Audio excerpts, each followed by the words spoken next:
Genesis 1. In the beginning, God created the heavens and the earth. The earth was without form and void, and darkness was over the face of the deep. And the Spirit of God was hovering over the face of the waters. And God said, "Let there be light." And there was light. And God saw that the light was good. And God separated the light from the darkness. God called the light day, and the darkness he called night. And there was evening, and there was morning the first day. And God said, "Let there be an expanse in the midst of the waters, and let it separate the waters from the waters." And God made the expanse, and separated the waters that were under the expanse from the waters that were above the expanse. And it was so. And God called the expanse heaven. And there was evening, and there was morning the second day. And God said, "Let the waters under the heavens be gathered together into one place, and let the dry land appear."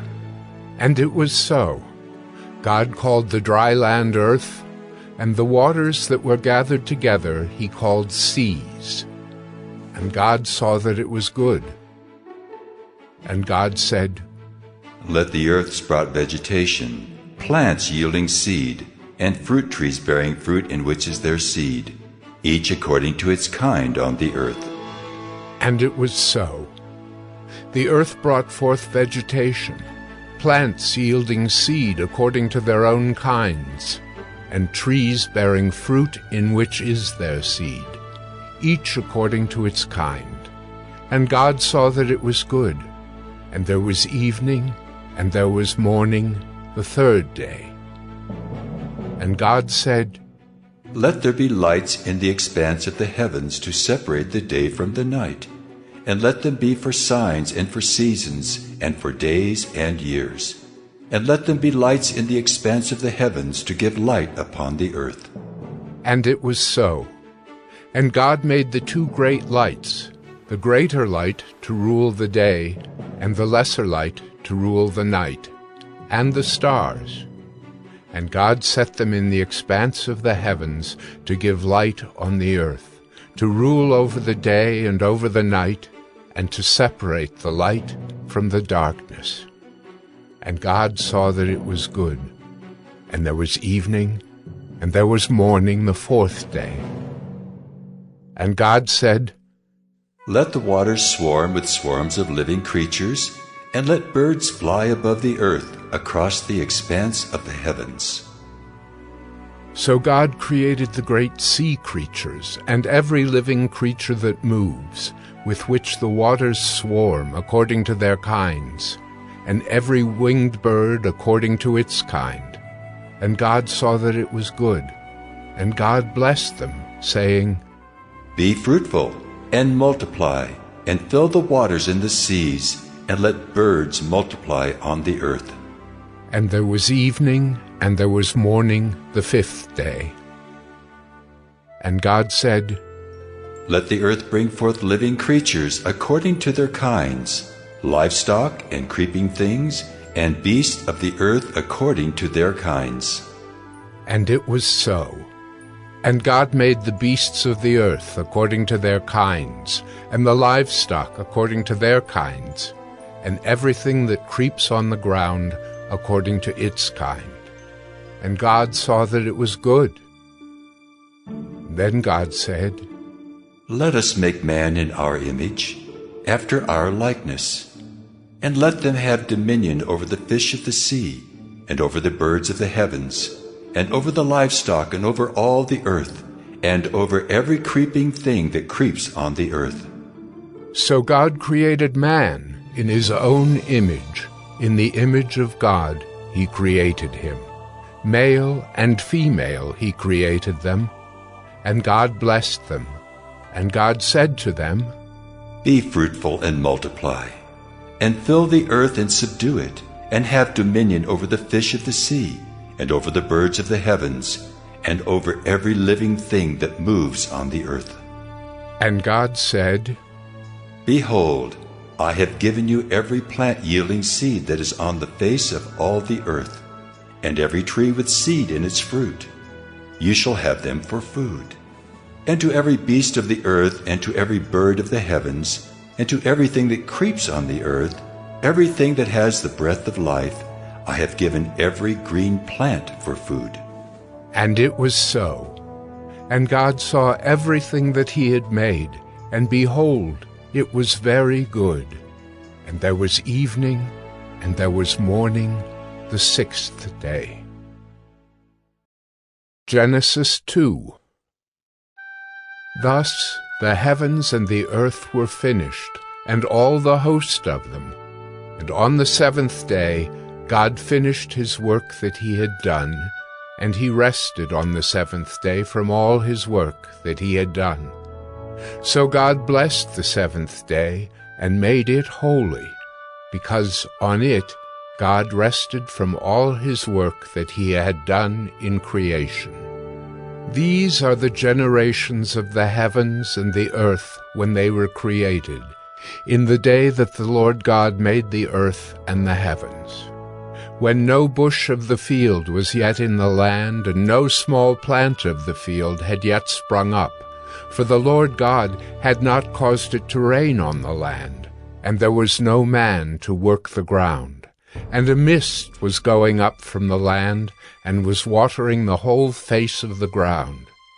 Then the Lord God formed the man of dust from the ground, and breathed into his nostrils the breath of life. And the man became a living creature. And the Lord God planted a garden in Eden, in the east, and there he put the man whom he had formed. And out of the ground the Lord God made to spring up every tree that is pleasant to the sight and good for food.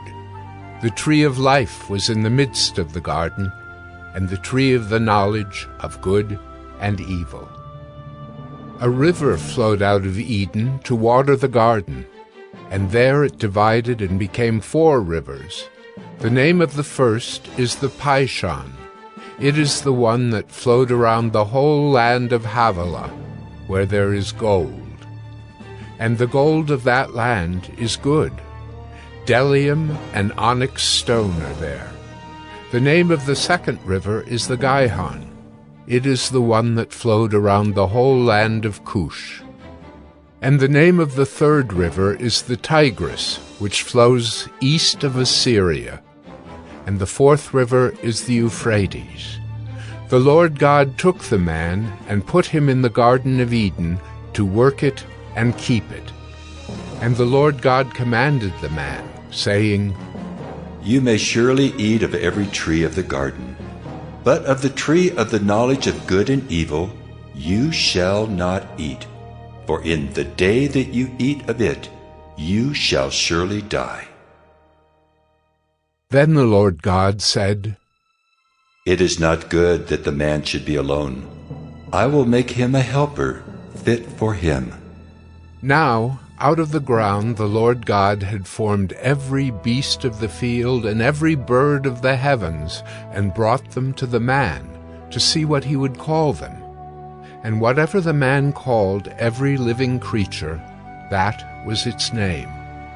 The man gave names to all livestock, and to the birds of the heavens, and to every beast of the field. But for Adam there was not found a helper fit for him. So the Lord God caused a deep sleep to fall upon the man, and while he slept, took one of his ribs and closed up its place with flesh. And the rib that the Lord God had taken from the man he made into a woman, and brought her to the man. Then the man said, This at last is bone of my bones, and flesh of my flesh. She shall be called woman, because she was taken out of man. Therefore a man shall leave his father and his mother, and hold fast to his wife, and they shall become one flesh. And the man and his wife were both naked, and were not ashamed. Genesis 3. Now the serpent was more crafty than any other beast of the field that the Lord God had made. He said to the woman, Did God actually say, "You shall not eat of any tree in the garden"? And the woman said to the serpent, We may eat of the fruit of the trees in the garden, but God said, You shall not eat of the fruit of the tree that is in the midst of the garden, neither shall you touch it, lest you die. But the serpent said to the woman, You will not surely die, for God knows that when you eat of it, your eyes will be opened, and you will be like God, knowing good and evil. So when the woman saw that the tree was good for food, and that it was a delight to the eyes, and that the tree was to be desired to make one wise, she took of its fruit and ate. And she also gave some to her husband who was with her, and he ate. Then the eyes of both were opened, and they knew that they were naked. And they sewed fig leaves together, and made themselves loincloths. And they heard the sound of the Lord God walking in the garden in the cool of the day. And the man and his wife hid themselves from the presence of the Lord God among the trees of the garden. But the Lord God called to the man and said to him, Where are you? And he said, I heard the sound of you in the garden, and I was afraid, because I was naked, and I hid myself. He said, Who told you that you were naked? Have you eaten of the tree of which I commanded you not to eat? The man said, The woman whom you gave to be with me, she gave me fruit of the tree, and I ate. Then the Lord God said to the woman, What is this that you have done? The woman said, The serpent deceived me, and I ate.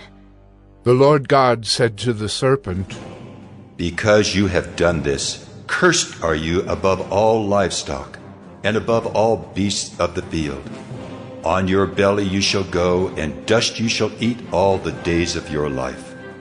I will put enmity between you and the woman, and between your offspring and her offspring. He shall bruise your head, and you shall bruise his heel. To the woman he said, I will surely multiply your pain in childbearing. In pain you shall bring forth children. Your desire shall be for your husband, and he shall rule over you. And to Adam he said, Because you have listened to the voice of your wife, and have eaten of the tree of which I commanded you, you shall not eat of it. Cursed is the ground because of you. In pain you shall eat of it all the days of your life. Thorns and thistles it shall bring forth for you, and you shall eat the plants of the field. By the sweat of your face you shall eat bread, till you return to the ground, for out of it you were taken. For you are dust, and to dust you shall return. The man called his wife's name Eve, because she was the mother of all living.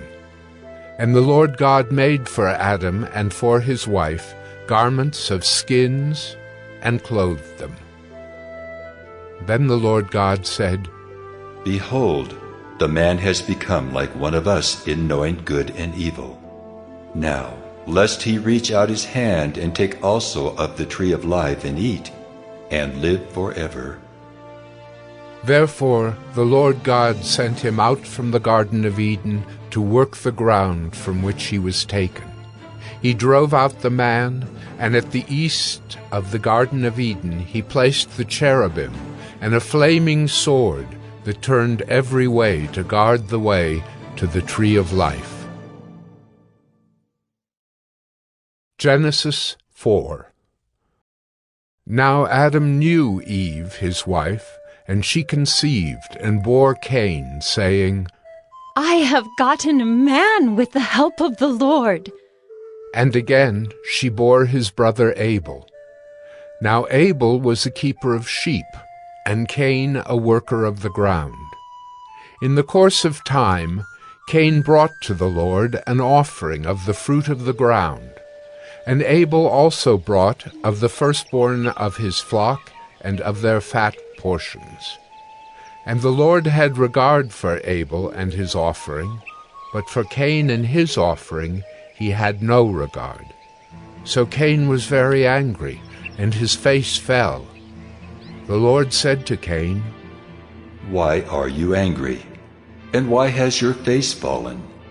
If you do well, will you not be accepted?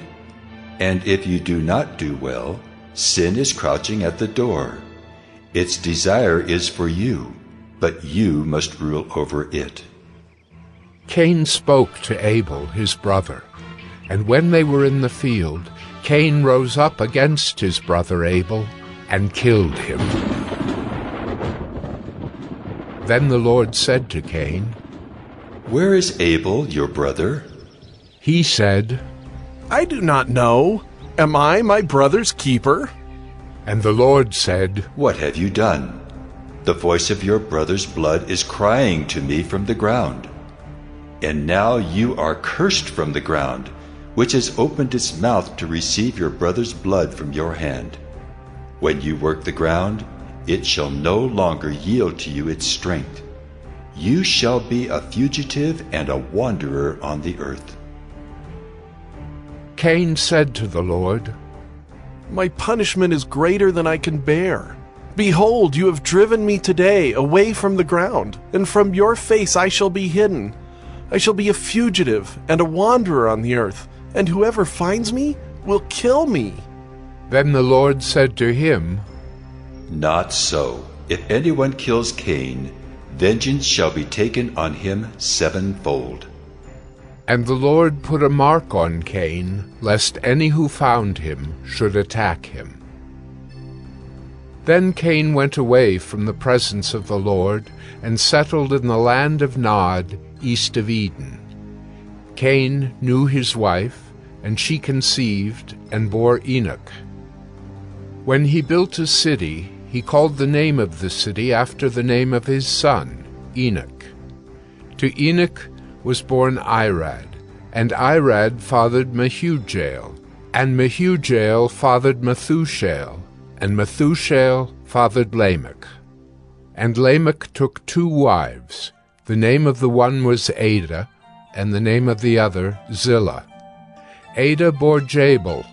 He was the father of those who dwell in tents and have livestock. His brother's name was Jubal.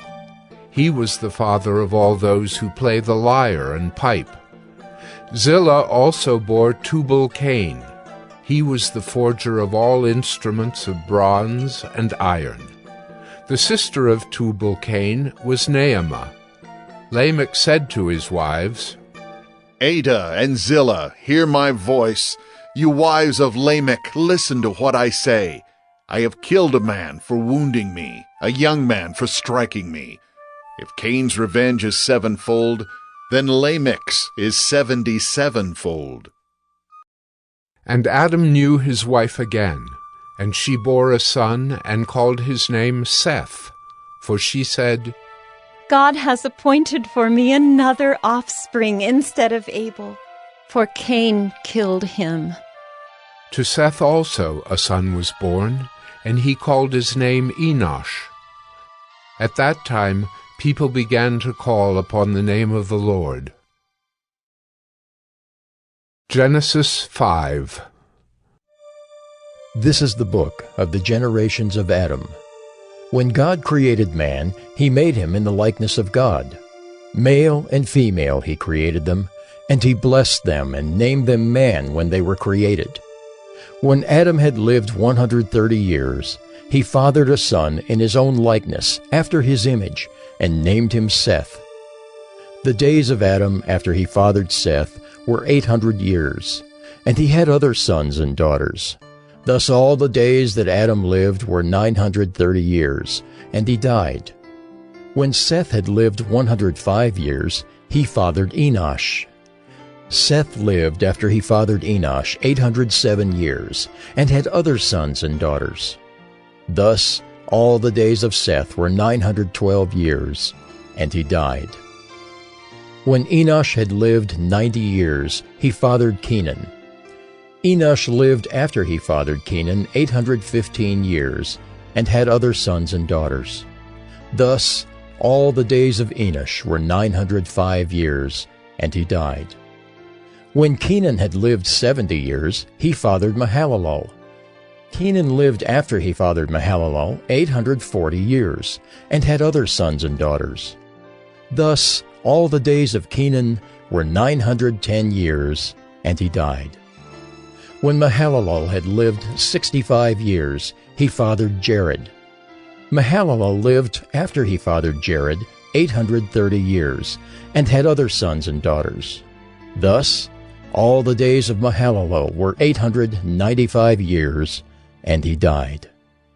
When Jared had lived 162 years, he fathered Enoch. Jared lived after he fathered Enoch 800 years, and had other sons and daughters. Thus all the days of Jared were 962 years, and he died. When Enoch had lived 65 years, he fathered Methuselah. Enoch walked with God after he fathered Methuselah 300 years, and had other sons and daughters. Thus all the days of Enoch were 365 years. Enoch walked with God, and he was not, for God took him. When Methuselah had lived 187 years, he fathered Lamech. Methuselah lived after he fathered Lamech 782 years, and had other sons and daughters. Thus all the days of Methuselah were 969 years, and he died. When Lamech had lived 182 years, he fathered a son, and called his name Noah, saying, Out of the ground that the Lord has cursed, this one shall bring us relief from our work and from the painful toil of our hands. Lamech lived after he fathered Noah 595 years, and had other sons and daughters. Thus all the days of Lamech were 777 years, and he died. After Noah was 500 years old, Noah fathered Shem, Ham, and Japheth. Genesis 6. When man began to multiply on the face of the land, and daughters were born to them, the sons of God saw that the daughters of man were attractive, and they took as their wives any they chose. Then the Lord said, My spirit shall not abide in man forever, for he is flesh. His days shall be 120 years. The Nephilim were on the earth in those days, and also afterward, when the sons of God came into the daughters of man, and they bore children to them. These were the mighty men who were of old, the men of renown. The Lord saw that the wickedness of man was great in the earth, and that every intention of the thoughts of his heart was only evil continually.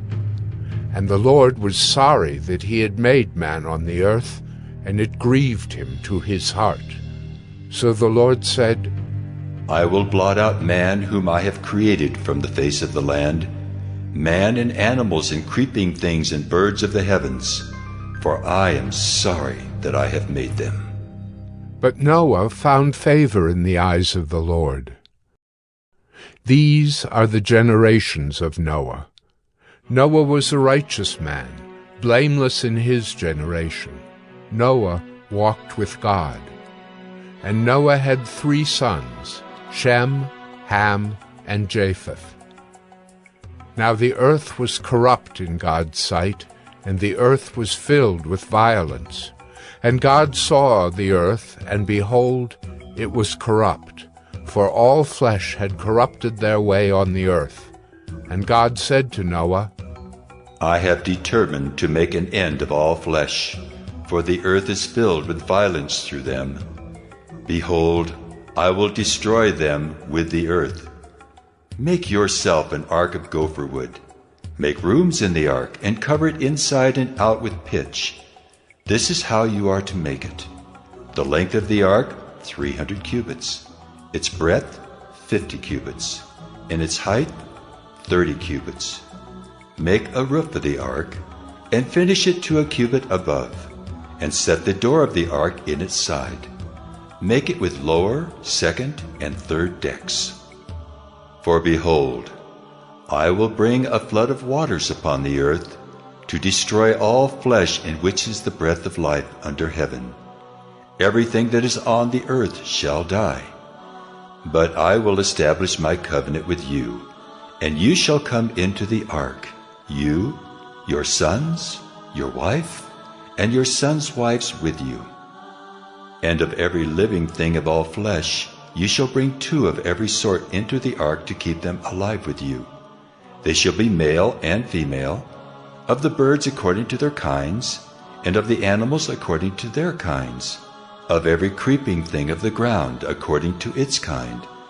2 of every sort shall come in to you to keep them alive.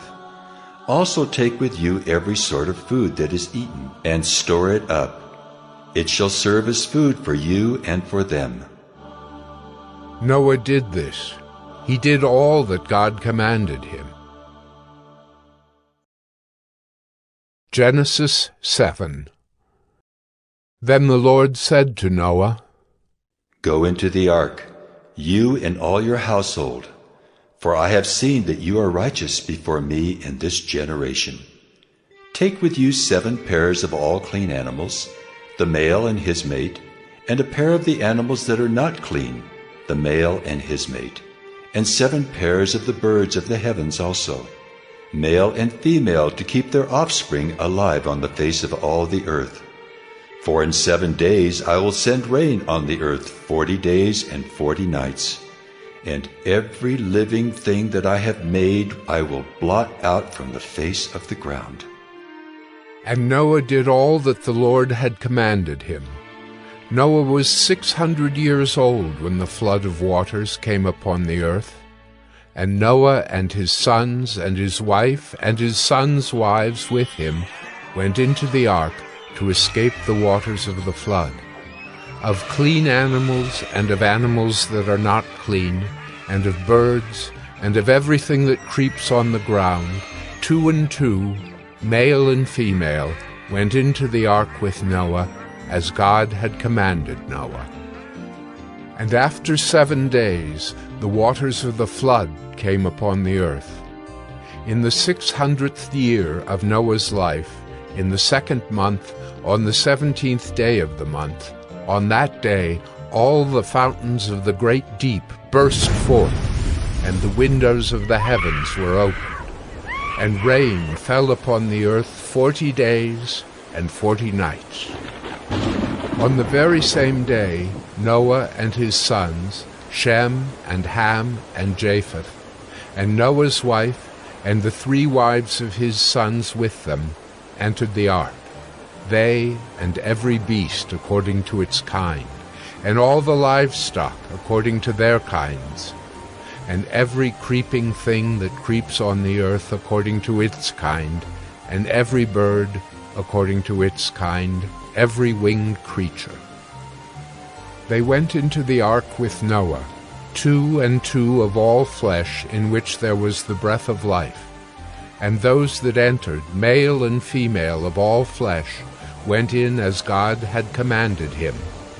And the Lord shut him in. The flood continued 40 days on the earth. The waters increased and bore up the ark, and it rose high above the earth.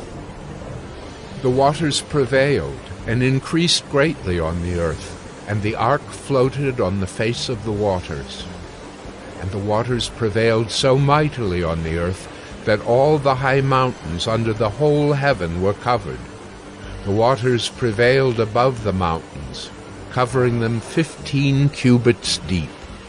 And all flesh died that moved on the earth, birds, livestock, beasts, all swarming creatures that swarm on the earth, and all mankind.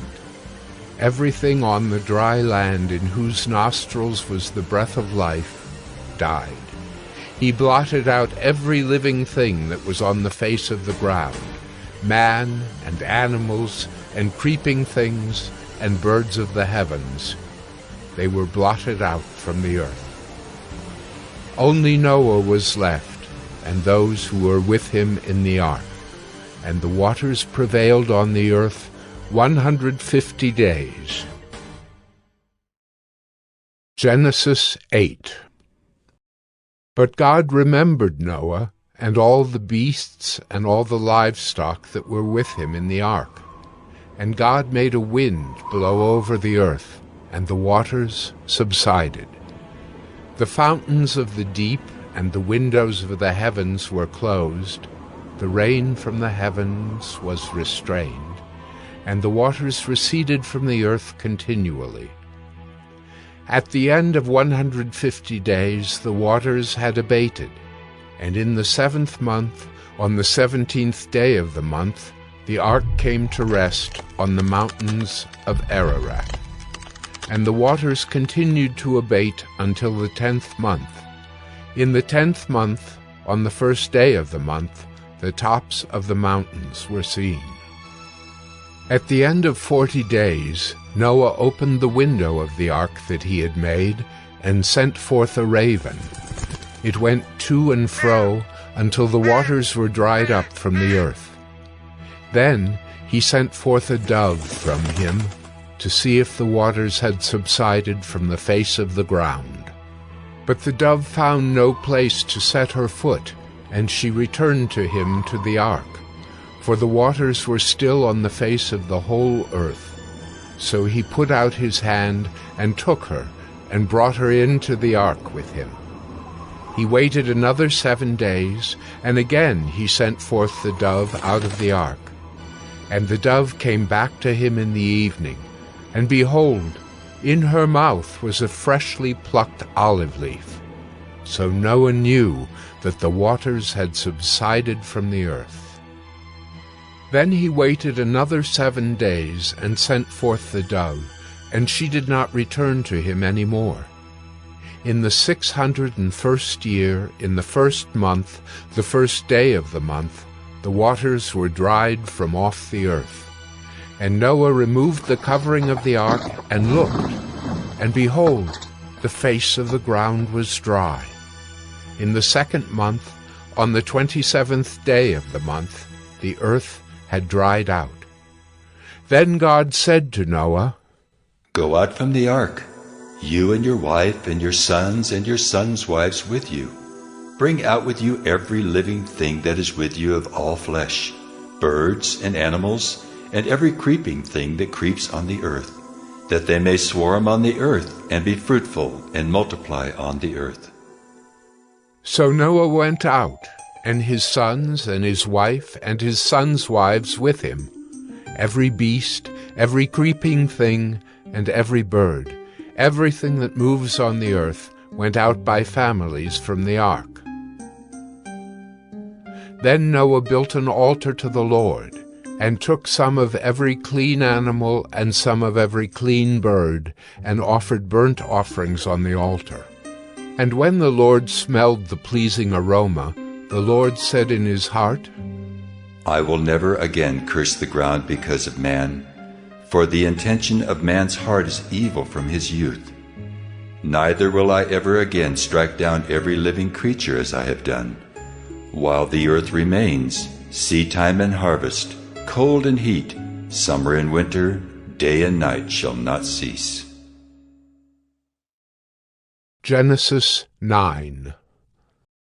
And God blessed Noah and his sons, and said to them, Be fruitful and multiply and fill the earth. The fear of you and the dread of you shall be upon every beast of the earth, and upon every bird of the heavens, upon everything that creeps on the ground, and all the fish of the sea. Into your hand they are delivered. Every moving thing that lives shall be food for you. And as I gave you the green plants, I give you everything. But you shall not eat flesh with its life, that is, its blood. And for your lifeblood I will require a reckoning. From every beast I will require it, and from man. From his fellow man I will require a reckoning for the life of man.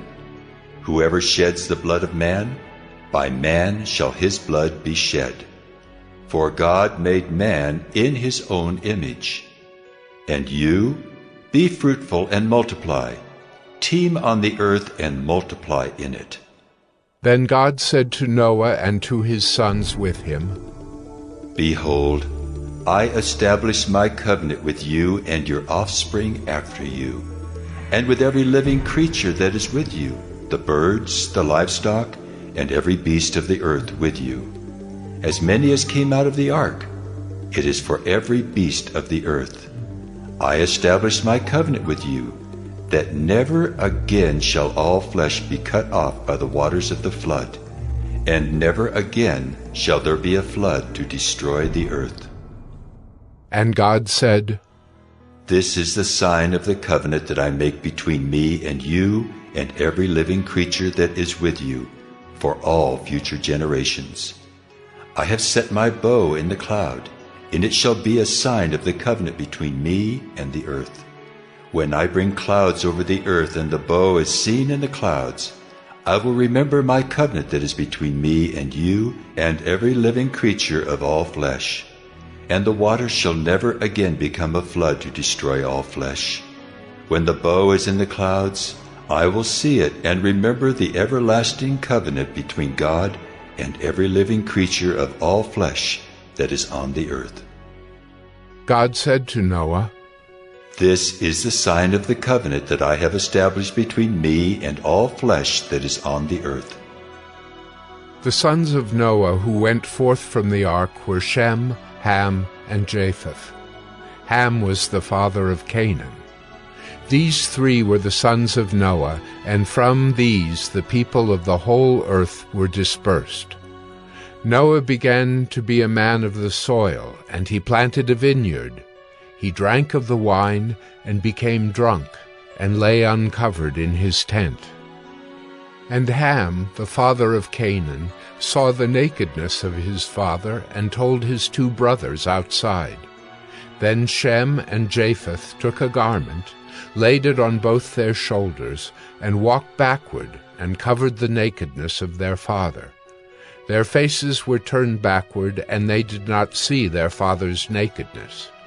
When Noah awoke from his wine, and knew what his youngest son had done to him, he said, Cursed be Canaan, a servant of servants shall he be to his brothers.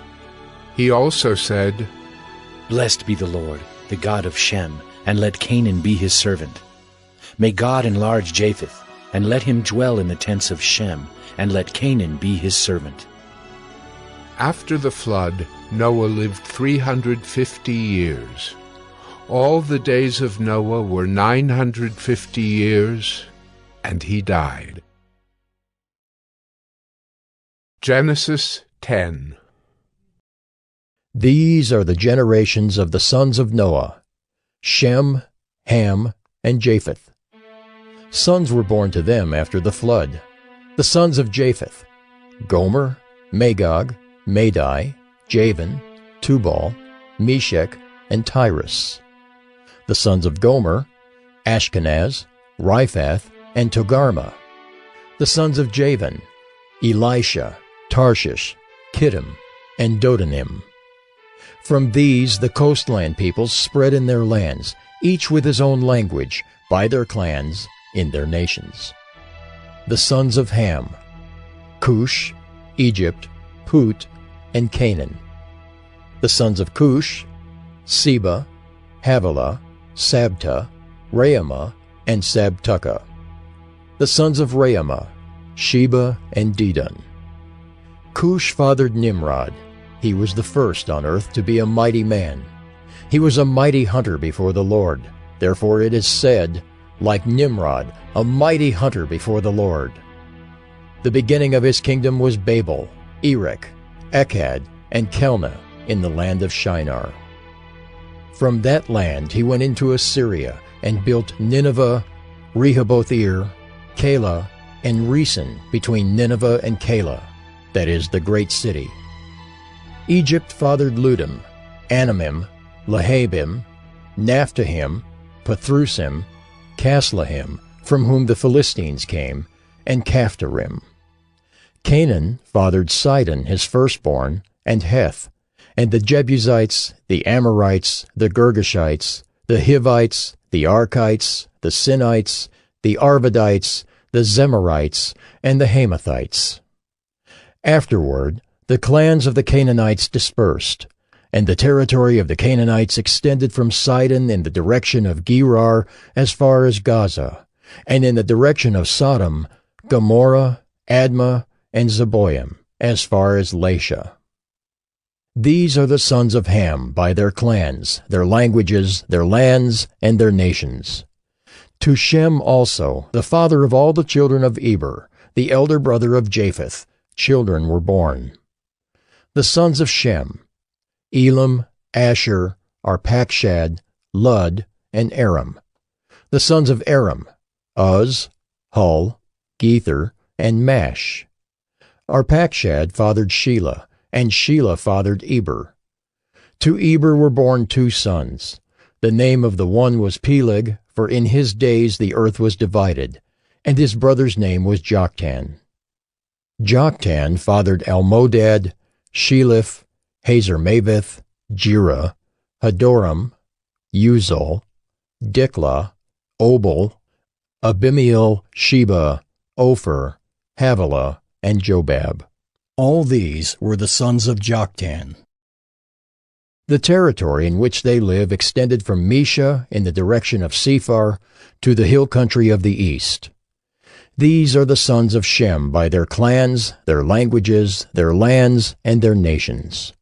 These are the clans of the sons of Noah, according to their genealogies, in their nations. And from these the nations spread abroad on the earth after the flood.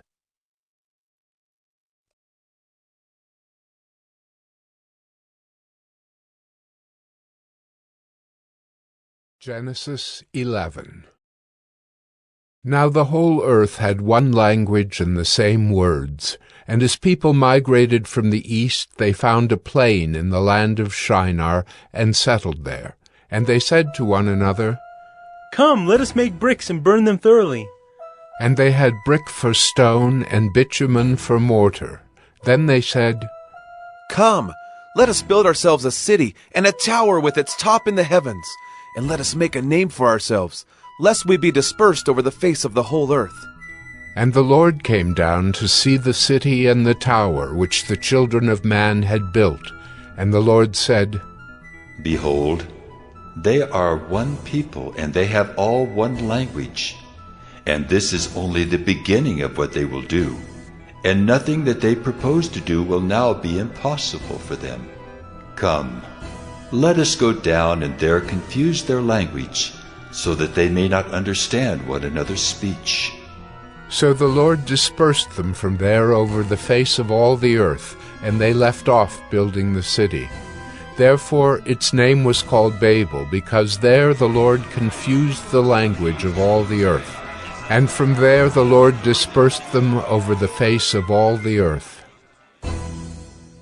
These are the generations of Shem. When Shem was 100 years old, he fathered Arpachshad 2 years after the flood. And Shem lived after he fathered Arpachshad 500 years, and had other sons and daughters. When Arpachshad had lived 35 years, he fathered Shelah. And Arpachshad lived after he fathered Shelah 403 years, and had other sons and daughters. When Shelah had lived 30 years, he fathered Eber. And Shelah lived after he fathered Eber 403 years, and had other sons and daughters. When Eber had lived 34 years, he fathered Peleg. And Eber lived after he fathered Peleg 430 years, and had other sons and daughters. When Peleg had lived 30 years, he fathered Reu. And Peleg lived after he fathered Reu 209 years, and had other sons and daughters. When Reu had lived 32 years, he fathered Serug. And Reu lived after he fathered Serug 207 years, and had other sons and daughters. When Serug had lived 30 years, he fathered Nahor. And Serug lived after he fathered Nahor 200 years, and had other sons and daughters. When Nahor had lived 29 years, he fathered Terah. And Nahor lived after he fathered Terah 119 years, and had other sons and daughters. When Terah had lived 70 years, he fathered Abram, Nahor, and Haran. Now these are the generations of Terah. Terah fathered Abram, Nahor, and Haran. And Haran fathered Lot. Haran died in the presence of his father Terah in the land of his kindred, in Ur of the Chaldeans. And Abram and Nahor took wives. The name of Abram's wife was Sarai, and the name of Nahor's wife Milcah, the daughter of Haran, the father of Milcah and Iscah. Now Sarai was barren, she had no child. Terah took Abram his son, and Lot the son of Haran, his grandson, and Sarai his daughter-in-law, his son Abram's wife, and they went forth together from Ur of the Chaldeans to go into the land of Canaan. But when they came to Haran, they settled there. The days of Terah were 205 years, and Terah died in Haran. Genesis 12. Now the Lord said to Abram, Go from your country and your kindred and your father's house to the land that I will show you. And I will make of you a great nation, and I will bless you and make your name great, so that you will be a blessing. I will bless those who bless you, and him who dishonors you I will curse. And in you all the families of the earth shall be blessed. So Abram went as the Lord had told him, and Lot went with him. Abram was 75 years old when he departed from Haran. And Abram took Sarai his wife, and Lot his brother's son, and all their possessions that they had gathered, and the people that they had acquired in Haran, and they set out to go to the land of Canaan. When they came to the land of Canaan, Abram passed through the land to the place at Shechem, to the oak of Moreh. At that time the Canaanites were in the land. Then the Lord appeared to Abram and said, To your offspring I will give this land. So he built there an altar to the Lord, who had appeared to him. From there he moved to the hill country on the east of Bethel, and pitched his tent, with Bethel on the west and Ai on the east. And there he built an altar to the Lord, and called upon the name of the Lord. And Abram journeyed on, still going toward the Negeb.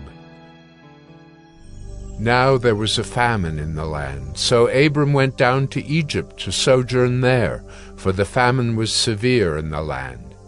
When he was about to enter Egypt, he said to Sarai his wife, I know that you are a woman beautiful in appearance, and when the Egyptians see you, they will say, This is his wife.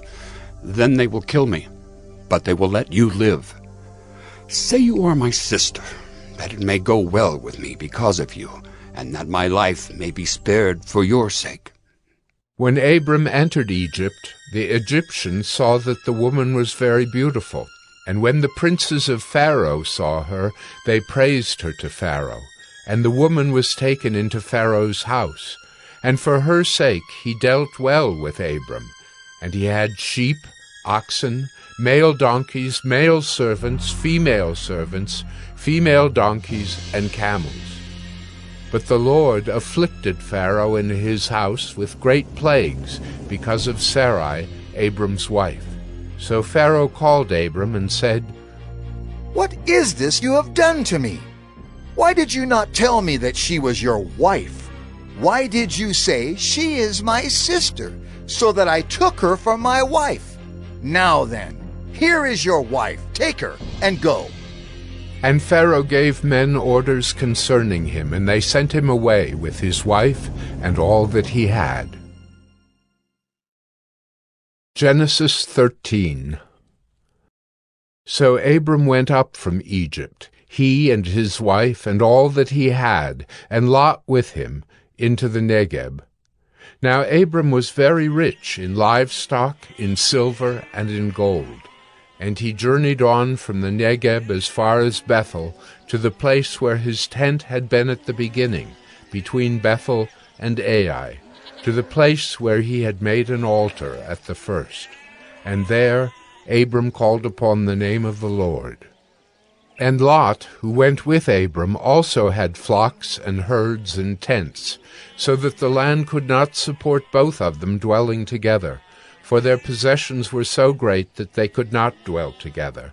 And there was strife between the herdsmen of Abram's livestock and the herdsmen of Lot's livestock.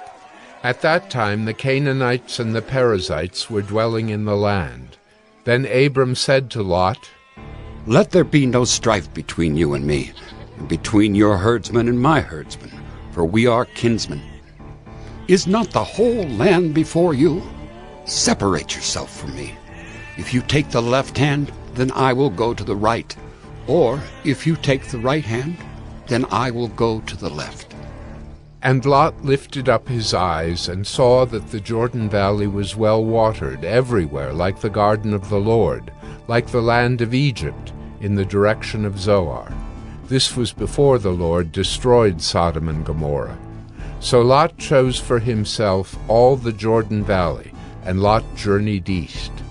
Thus they separated from each other. Abram settled in the land of Canaan, while Lot settled among the cities of the valley, and moved his tent as far as Sodom. Now the men of Sodom were wicked, great sinners against the Lord.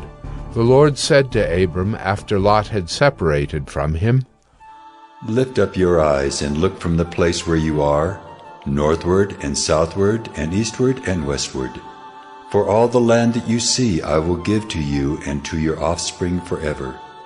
I will make your offspring as the dust of the earth, so that if one can count the dust of the earth, your offspring also can be counted. Arise, walk through the length and the breadth of the land, for I will give it to you. So Abram moved his tent, and came and settled by the oaks of Mamre, which are at Hebron, and there he built an altar to the Lord. Genesis 14. In the days of Amraphel, king of Shinar, Arioch, king of Elasar, Chedorlaomer, king of Elam, and Tidal, king of Goyim. These kings made war with Bera, king of Sodom, Bersha, king of Gomorrah, Shinab, king of Admah, Shemeber, king of Zeboim, and the king of Bela, that is Zoar. And all these joined forces in the valley of Siddim, that is the Salt Sea. 12 years they had served Chedorlaomer, but in the 13th year they rebelled. In the 14th year Chedorlaomer and the kings who were with him came and defeated the Rephaim in Ashtaroth-Karnaim, the Zuzim in Ham, the Emim in Sheva Kiriathaim, and the Horites in their hill country of Seir as far as El-Paran on the border of the wilderness. Then they turned back and came to En-Mishpat, that is Kadesh, and defeated all the country of the Amalekites and also the Amorites, who were dwelling in Hazazon Tamar. Then the king of Sodom, the king of Gomorrah, the king of Admah, the king of Zeboim, and the king of Bela, that is Zoar, went out, and they joined battle in the valley of Siddim with Chedorlaomer, king of Elam, Tidal, king of Goyim, Amraphel, king of Shinar, and Arioch, king of Elasar, 4 kings against 5. Now the valley of Siddim was full of bitumen pits, and as the kings of Sodom and Gomorrah fled, some fell into them, and the rest fled to the hill country. So the enemy took all the possessions of Sodom and Gomorrah, and all their provisions, and went their way. They also took Lot, the son of Abram's brother, who was dwelling in Sodom, and his possessions, and went their way. Then one who had escaped came and told Abram the Hebrew, who was living by the oaks of Mamre the Amorite, brother of Eshcol and of Aner. These were allies of Abram. When Abram heard that his kinsman had been taken captive, he led forth his trained men, born in his house, 318 of them, and went in pursuit as far as Dan. And he divided his forces against them by night, he and his servants, and defeated them and pursued them to Hobah, north of Damascus. Then he brought back all the possessions, and also brought back his kinsman Lot with his possessions, and the women and the people. After his return from the defeat of Chedorlaomer and the kings who were with him, the king of Sodom went out to meet him at the valley of Sheva, that is, the king's valley. And Melchizedek, king of Salem, brought out bread and wine. He was priest of God Most High, and he blessed him and said, Blessed be Abram by God Most High, possessor of heaven and earth. And blessed be God Most High, who has delivered your enemies into your hand. And Abram gave him 1/10 of everything. And the king of Sodom said to Abram, Give me the persons, but take the goods for yourself. But Abram said to the king of Sodom, I have lifted my hand to the Lord God Most High, possessor of heaven and earth, that I would not take a thread or a sandal strap or anything that is yours, lest you should say, I have made Abram rich. I will take nothing but what the young men have eaten, and the share of the men who went with me. Let Aner, Eshcol, and Mamre take their share. Genesis 15. After these things the word of the Lord came to Abram in a vision. Fear not, Abram, I am your shield. Your reward shall be very great. But Abram said, O Lord God, what will you give me, for I continue childless, and the heir of my house is Eliezer of Damascus? And Abram said, Behold, you have given me no offspring, and a member of my household will be my heir. And behold, the word of the Lord came to him. This man shall not be your heir. Your very own son shall be your heir. And he brought him outside and said, Look toward heaven, and number the stars, if you are able to number them.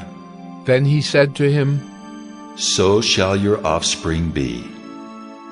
And he believed the Lord, and he counted it to him as righteousness. And he said to him, I am the Lord who brought you out from Ur of the Chaldeans, to give you this land to possess. But he said, O Lord God, how am I to know that I shall possess it? He said to him, Bring me a heifer 3 years old, a female goat 3 years old, a ram 3 years old, a turtle dove, and a young pigeon. And he brought him all these, cut them in half, and laid each half over against the other. But he did not cut the birds in half. And when birds of prey came down on the carcasses, Abram drove them away. As the sun was going down, a deep sleep fell on Abram, and behold, dreadful and great darkness fell upon him. Then the Lord said to Abram, Know for certain that your offspring will be sojourners in a land that is not theirs, and will be servants there, and they will be afflicted for 400 years. But I will bring judgment on the nation that they serve, and afterward they shall come out with great possessions. As for yourself, you shall go to your fathers in peace. You shall be buried in a good old age. And they shall come back here in the 4th generation, for the iniquity of the Amorites is not yet complete. When the sun had gone down and it was dark, behold, a smoking fire pot and a flaming torch passed between these pieces. On that day the Lord made a covenant with Abram, saying, To your offspring I give this land, from the river of Egypt to the great river, the river Euphrates, the land of the Kenites, the Kenizzites, the Cadmonites, the Hittites, the Perizzites, the Rephaim, the Amorites, the Canaanites, the Girgashites, and the Jebusites. Genesis 16. Now Sarai, Abram's wife, had borne him no children. She had a female Egyptian servant whose name was Hagar. And Sarai said to Abram, Behold now, the Lord has prevented me from bearing children. Go into my servant. It may be that I shall obtain children by her. And Abram listened to the voice of Sarai. So after Abram had lived 10 years in the land of Canaan, Sarai, Abram's wife, took Hagar the Egyptian her servant, and gave her to Abram her husband as a wife. And he went in to Hagar, and she conceived. And when she saw that she had conceived, she looked with contempt on her mistress. And Sarai said to Abram, May the wrong done to me be on you. I gave my servant to your embrace, and when she saw that she had conceived, she looked on me with contempt. May the Lord judge between you and me.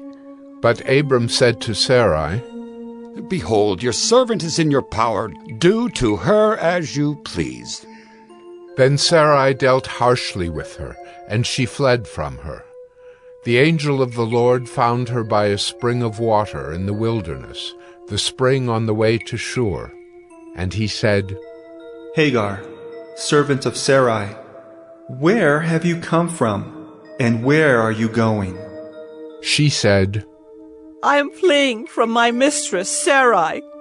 The angel of the Lord said to her, Return to your mistress and submit to her. The angel of the Lord also said to her, I will surely multiply your offspring, so that they cannot be numbered for multitude. And the angel of the Lord said to her, Behold, you are pregnant and shall bear a son.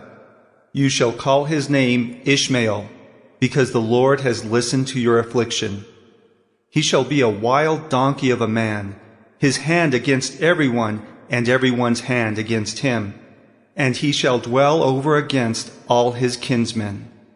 So she called the name of the Lord, who spoke to her. You are a God of seeing. For she said, Truly, here I have seen him who looks after me. Therefore the well was called Bir Lahairoi.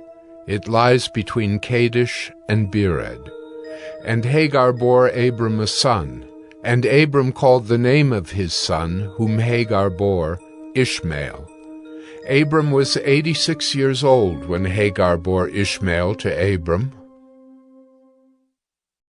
Genesis 17. When Abram was 99 years old, the Lord appeared to Abram and said to him, I am God Almighty.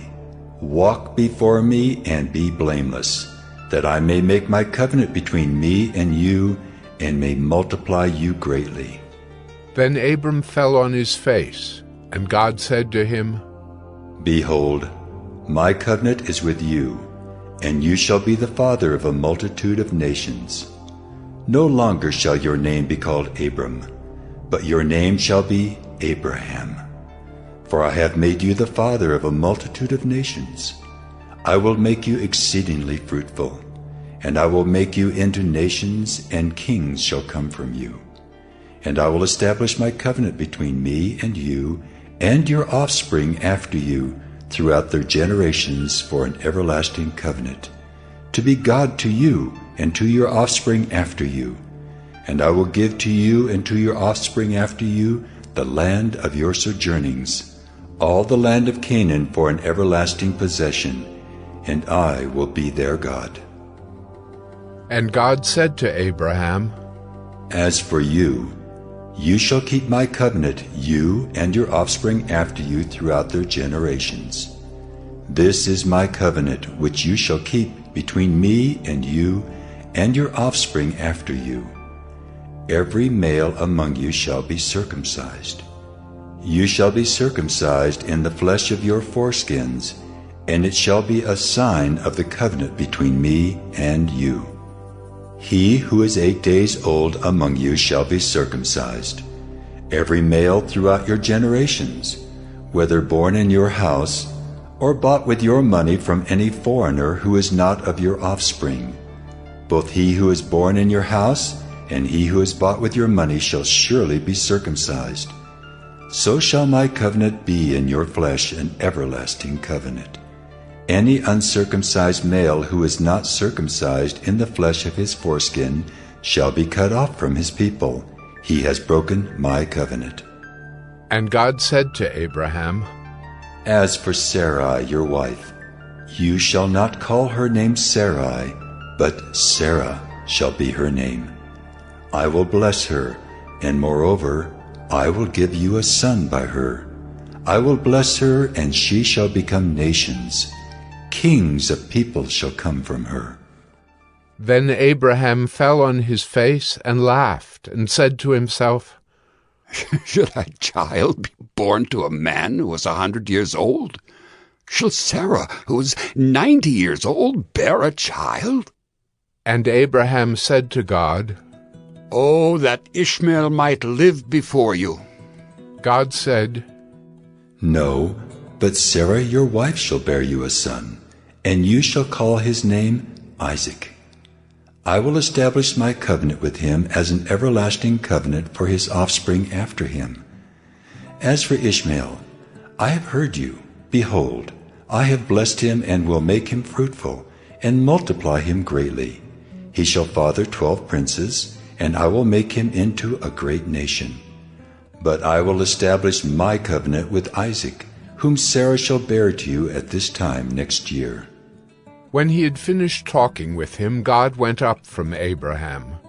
Then Abraham took Ishmael his son, and all those born in his house or bought with his money, every male among the men of Abraham's house, and he circumcised the flesh of their foreskins that very day, as God had said to him. Abraham was 99 years old when he was circumcised in the flesh of his foreskin, and Ishmael his son was 13 years old when he was circumcised in the flesh of his foreskin.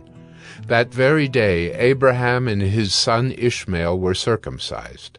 And all the men of his house, those born in the house, and those bought with money from a foreigner, were circumcised with him.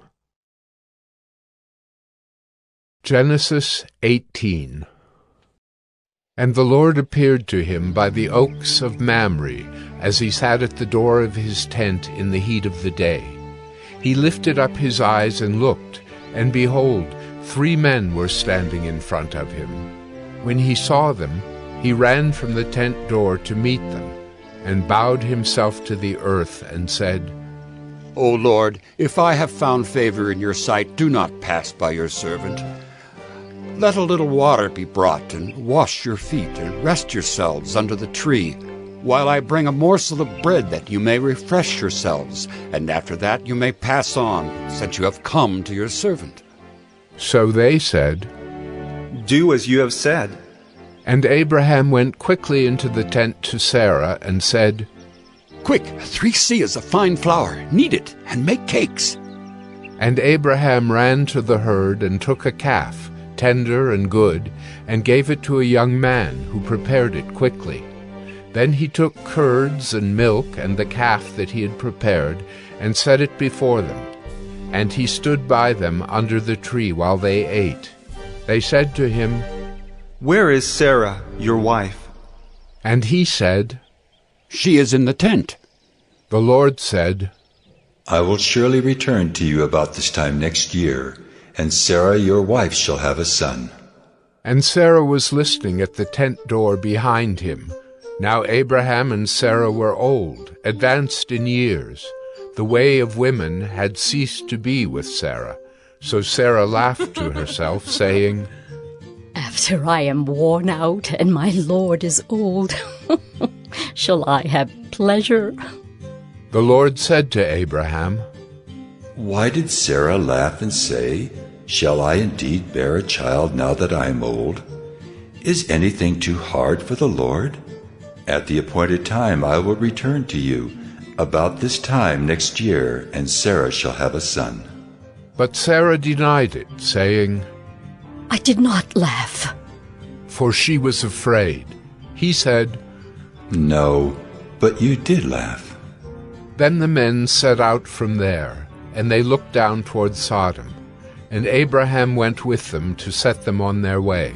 The Lord said, Shall I hide from Abraham what I am about to do, seeing that Abraham shall surely become a great and mighty nation, and all the nations of the earth shall be blessed in him?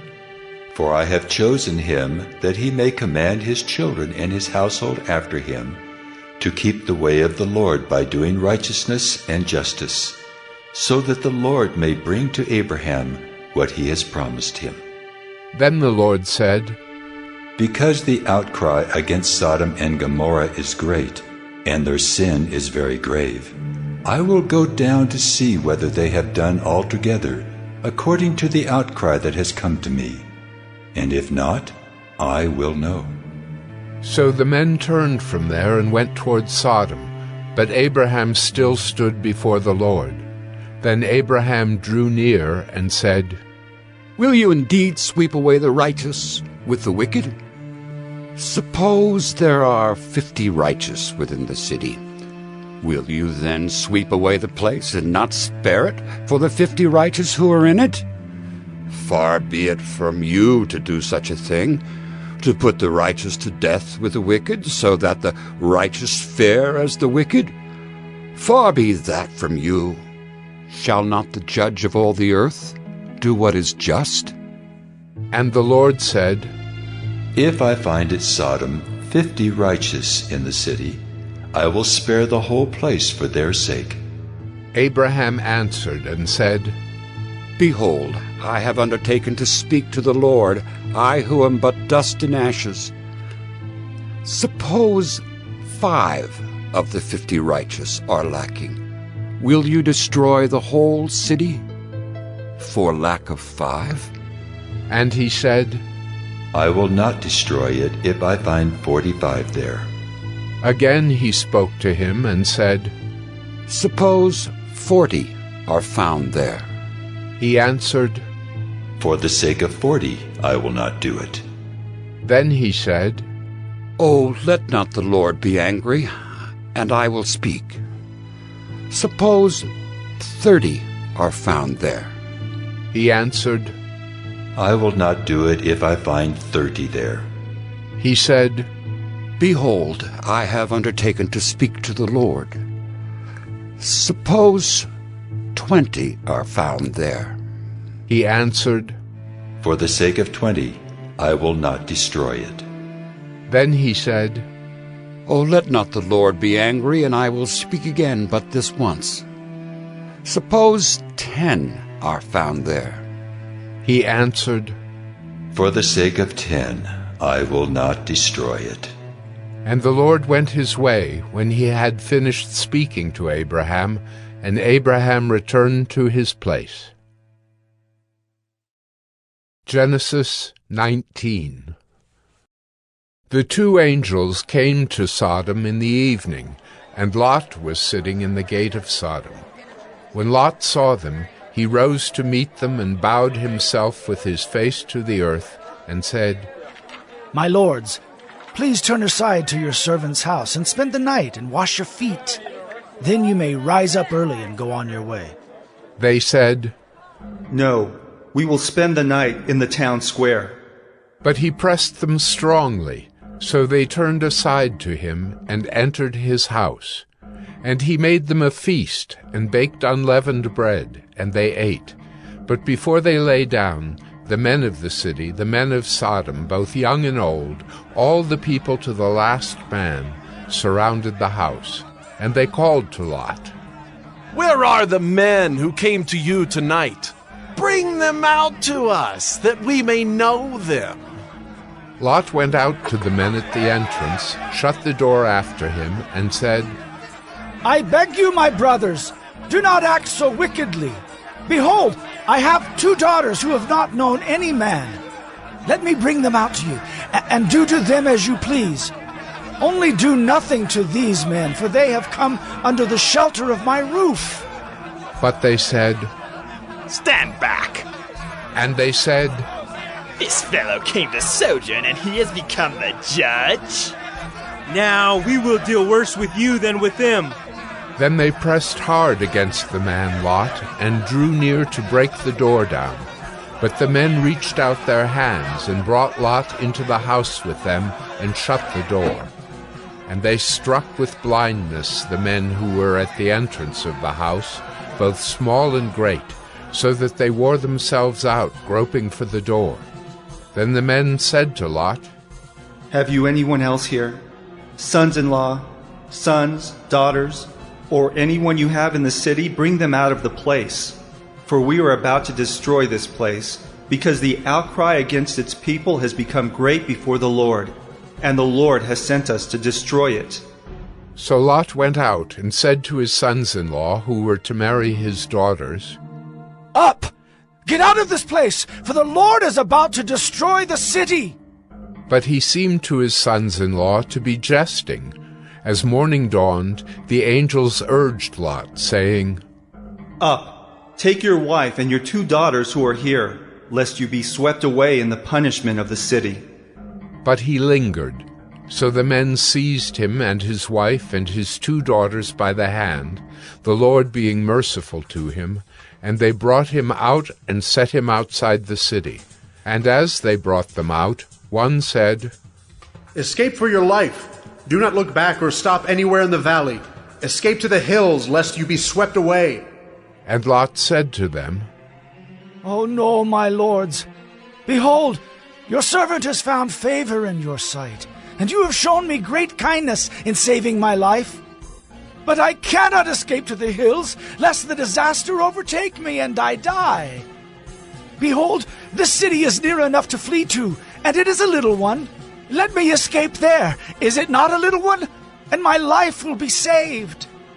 He said to him, Behold, I grant you this favor also, that I will not overthrow the city of which you have spoken. Escape there quickly, for I can do nothing till you arrive there. Therefore the name of the city was called Zoar. The sun had risen on the earth when Lot came to Zoar. Then the Lord rained on Sodom and Gomorrah sulfur and fire from the Lord out of heaven. And he overthrew those cities, and all the valley, and all the inhabitants of the cities, and what grew on the ground. But Lot's wife, behind him, looked back, and she became a pillar of salt. And Abraham went early in the morning to the place where he had stood before the Lord. And he looked down toward Sodom and Gomorrah, and toward all the land of the valley. And he looked, and behold, the smoke of the land went up like the smoke of a furnace. So it was that when God destroyed the cities of the valley, God remembered Abraham and sent Lot out of the midst of the overthrow when he overthrew the cities in which Lot had lived. Now Lot went up out of Zoar and lived in the hills with his 2 daughters, for he was afraid to live in Zoar. So he lived in a cave with his 2 daughters. And the firstborn said to the younger, Our father is old, and there's not a man on earth to come in to us after the manner of all the earth. Come, let us make our father drink wine, and we will lie with him, that we may preserve offspring from our father. So they made their father drink wine that night, and the firstborn went in and lay with her father. He did not know when she lay down or when she arose.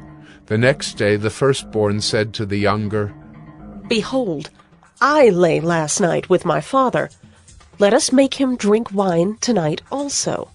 Then you go in and lie with him, that we may preserve offspring from our father. So they made their father drink wine that night also. And the younger arose and lay with him, and he did not know when she lay down or when she arose. Thus both the daughters of Lot became pregnant by their father. The firstborn bore a son and called his name Moab. He is the father of the Moabites to this day.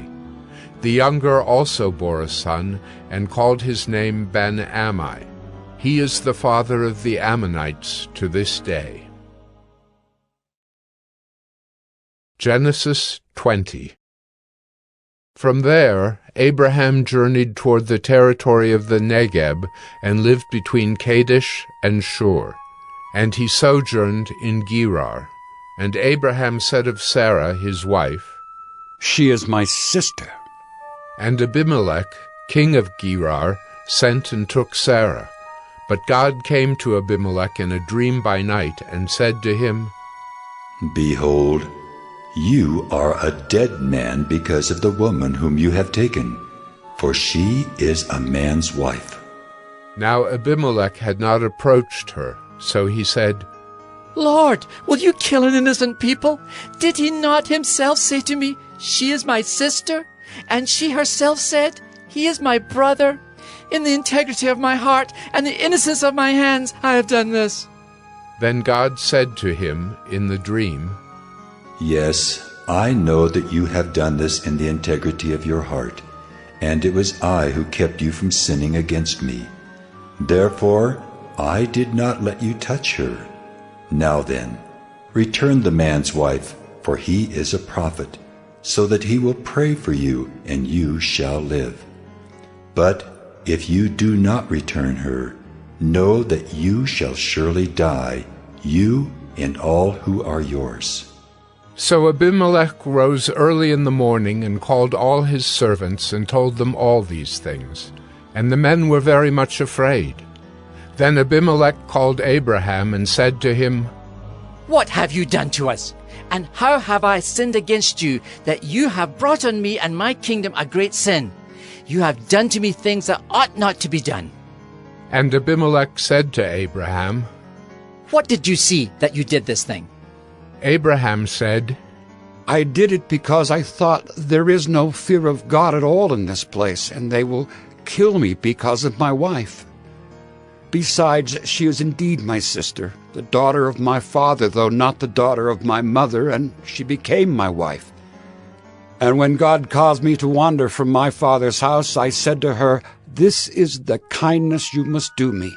At every place to which we come, say of me, He is my brother.'" Then Abimelech took sheep and oxen and male servants and female servants and gave them to Abraham and returned Sarah his wife to him. And Abimelech said, "Behold, my land is before you. Dwell where it pleases you."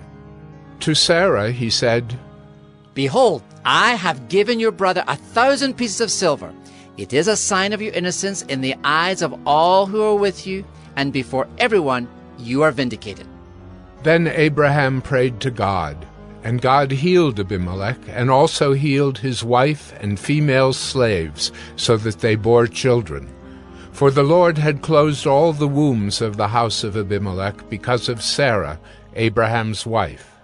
Genesis 21. The Lord visited Sarah as he had said, and the Lord did to Sarah as he had promised. And Sarah conceived and bore Abraham a son in his old age at the time of which God had spoken to him. Abraham called the name of his son who was born to him, whom Sarah bore him, Isaac. And Abraham circumcised his son Isaac when he was 8 days old, as God had commanded him. Abraham was 100 years old when his son Isaac was born to him. And Sarah said, God has made laughter for me. Everyone who hears will laugh over me. And she said, Who would have said to Abraham that Sarah would nurse children?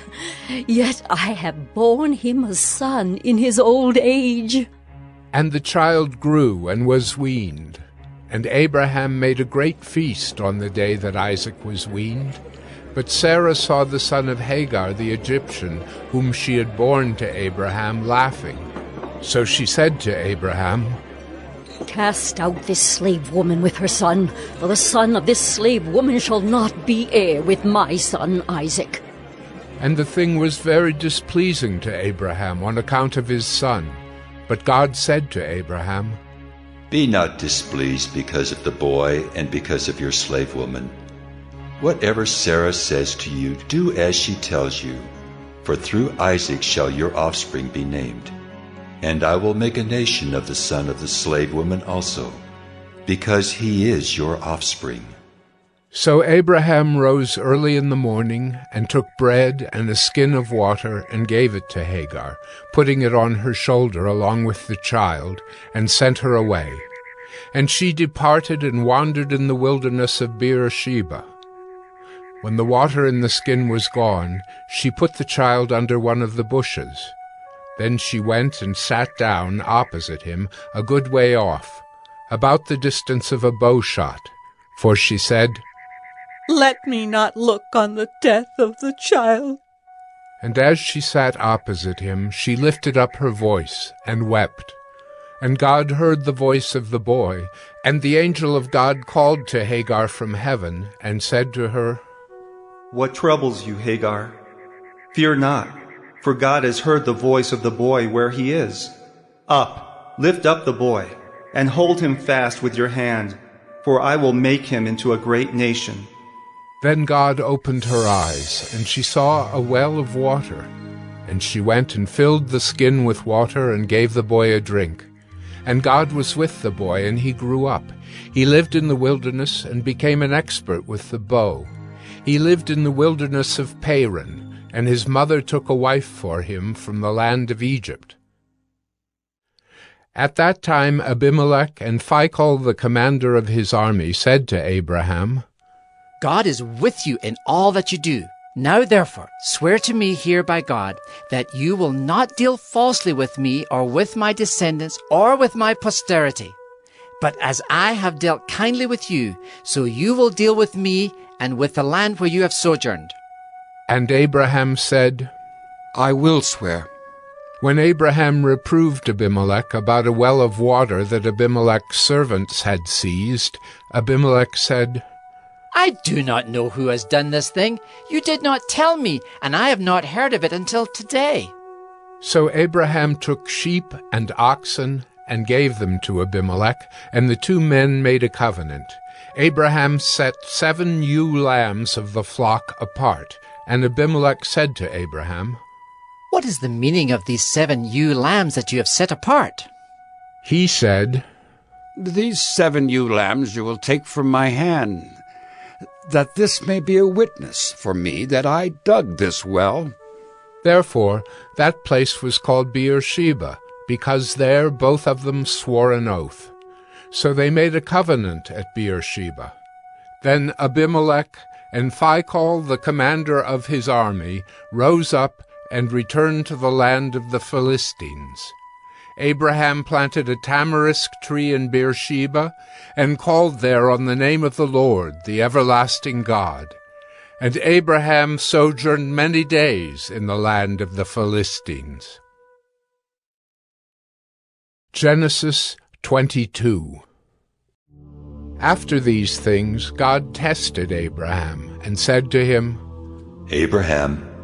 And he said, "Here am I." He said, "Take your son, your only son Isaac, whom you love, and go to the land of Moriah, and offer him there as a burnt offering on one of the mountains of which I shall tell you."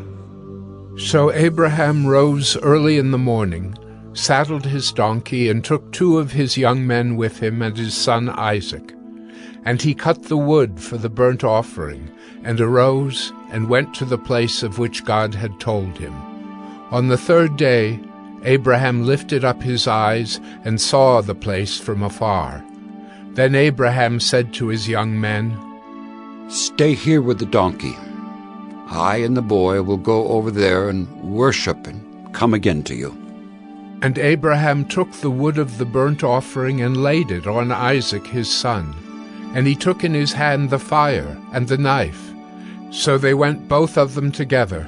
And Isaac said to his father Abraham, "My father." And he said, "Here am I, my son." He said, "Behold the fire and the wood, but where is the lamb for a burnt offering?" Abraham said, "God will provide for himself the lamb for a burnt offering, my son." So they went both of them together. When they came to the place of which God had told him, Abraham built the altar there, and laid the wood in order, and bound Isaac his son, and laid him on the altar on top of the wood. Then Abraham reached out his hand and took the knife to slaughter his son. But the angel of the Lord called to him from heaven and said, Abraham, Abraham! And he said, Here am I. He said, Do not lay your hand on the boy, or do anything to him, for now I know that you fear God, seeing you have not withheld your son, your only son, from me. And Abraham lifted up his eyes and looked, and behold, behind him was a ram caught in a thicket by his horns. And Abraham went and took the ram and offered it up as a burnt offering instead of his son. So Abraham called the name of that place, The Lord Will Provide. As it is said to this day, On the mount of the Lord it shall be provided. And the angel of the Lord called to Abraham a second time from heaven and said, By myself I have sworn, declares the Lord, because you have done this and have not withheld your son, your only son. I will surely bless you, and I will surely multiply your offspring as the stars of heaven and as the sand that is on the seashore. And your offspring shall possess the gate of his enemies. And in your offspring shall all the nations of the earth be blessed, because you have obeyed my voice. So Abraham returned to his young men, and they arose and went together to Beersheba. And Abraham lived at Beersheba. Now after these things it was told to Abraham, Behold, Milcah also has borne children to your brother Nahor. Uz his firstborn, Buz his brother, Kemuel the father of Aram, Chesed, Hazo, Pildash, Jidlaph, and Bethuel. Bethuel fathered Rebekah. These 8 Milcah bore to Nahor, Abraham's brother. Moreover, his concubine, whose name was Reumah, bore Tebah, Gaham, Tahash, and Maacah. Genesis 23. Sarah lived 127 years. These were the years of the life of Sarah. And Sarah died at Kiriath Arba, that is Hebron, in the land of Canaan. And Abraham went in to mourn for Sarah and to weep for her. And Abraham rose up from before his dead and said to the Hittites, I am a sojourner and foreigner among you. Give me property among you for a burying place, that I may bury my dead out of my sight. The Hittites answered Abraham, Hear us, my lord. You are a prince of God among us. Bury your dead in the choicest of our tombs. None of us will withhold from you his tomb, to hinder you from burying your dead. Abraham rose and bowed to the Hittites, the people of the land, and he said to them, If you are willing that I should bury my dead out of my sight, hear me and entreat for me Ephron, the son of Zohar, that he may give me the cave of Machpelah which he owns. It is at the end of his field. For the full price let him give it to me in your presence as property for a burying place. Now Ephron was sitting among the Hittites, and Ephron the Hittite answered Abraham in the hearing of the Hittites, of all who went in at the gate of his city. No, my lord, hear me. I give you the field, and I give you the cave that is in it. In the sight of the sons of my people I give it to you. Bury your dead. Then Abraham bowed down before the people of the land, and he said to Ephron in the hearing of the people of the land, But if you will, hear me. I give the price of the field. Accept it from me that I may bury my dead there. Ephron answered Abraham, My lord, listen to me. A piece of land worth 400 shekels of silver. What is that between you and me? Bury your dead. Abraham listened to Ephron, and Abraham weighed out for Ephron the silver that he had named in the hearing of the Hittites, 400 shekels of silver, according to the weights current among the merchants. So the field of Ephron in Machpelah which was to the east of Mamre, the field with the cave that was in it, and all the trees that were in the field, throughout its whole area, was made over to Abraham as a possession in the presence of the Hittites, before all who went in at the gate of his city. After this, Abraham buried Sarah his wife in the cave of the field of Machpelah east of Mamre, that is Hebron, in the land of Canaan. The field and the cave that is in it were made over to Abraham as property for a burying place by the Hittites. Genesis 24. Now Abraham was old, well advanced in years, and the Lord had blessed Abraham in all things. And Abraham said to his servant, the oldest of his household, who had charge of all that he had, "Put your hand under my thigh,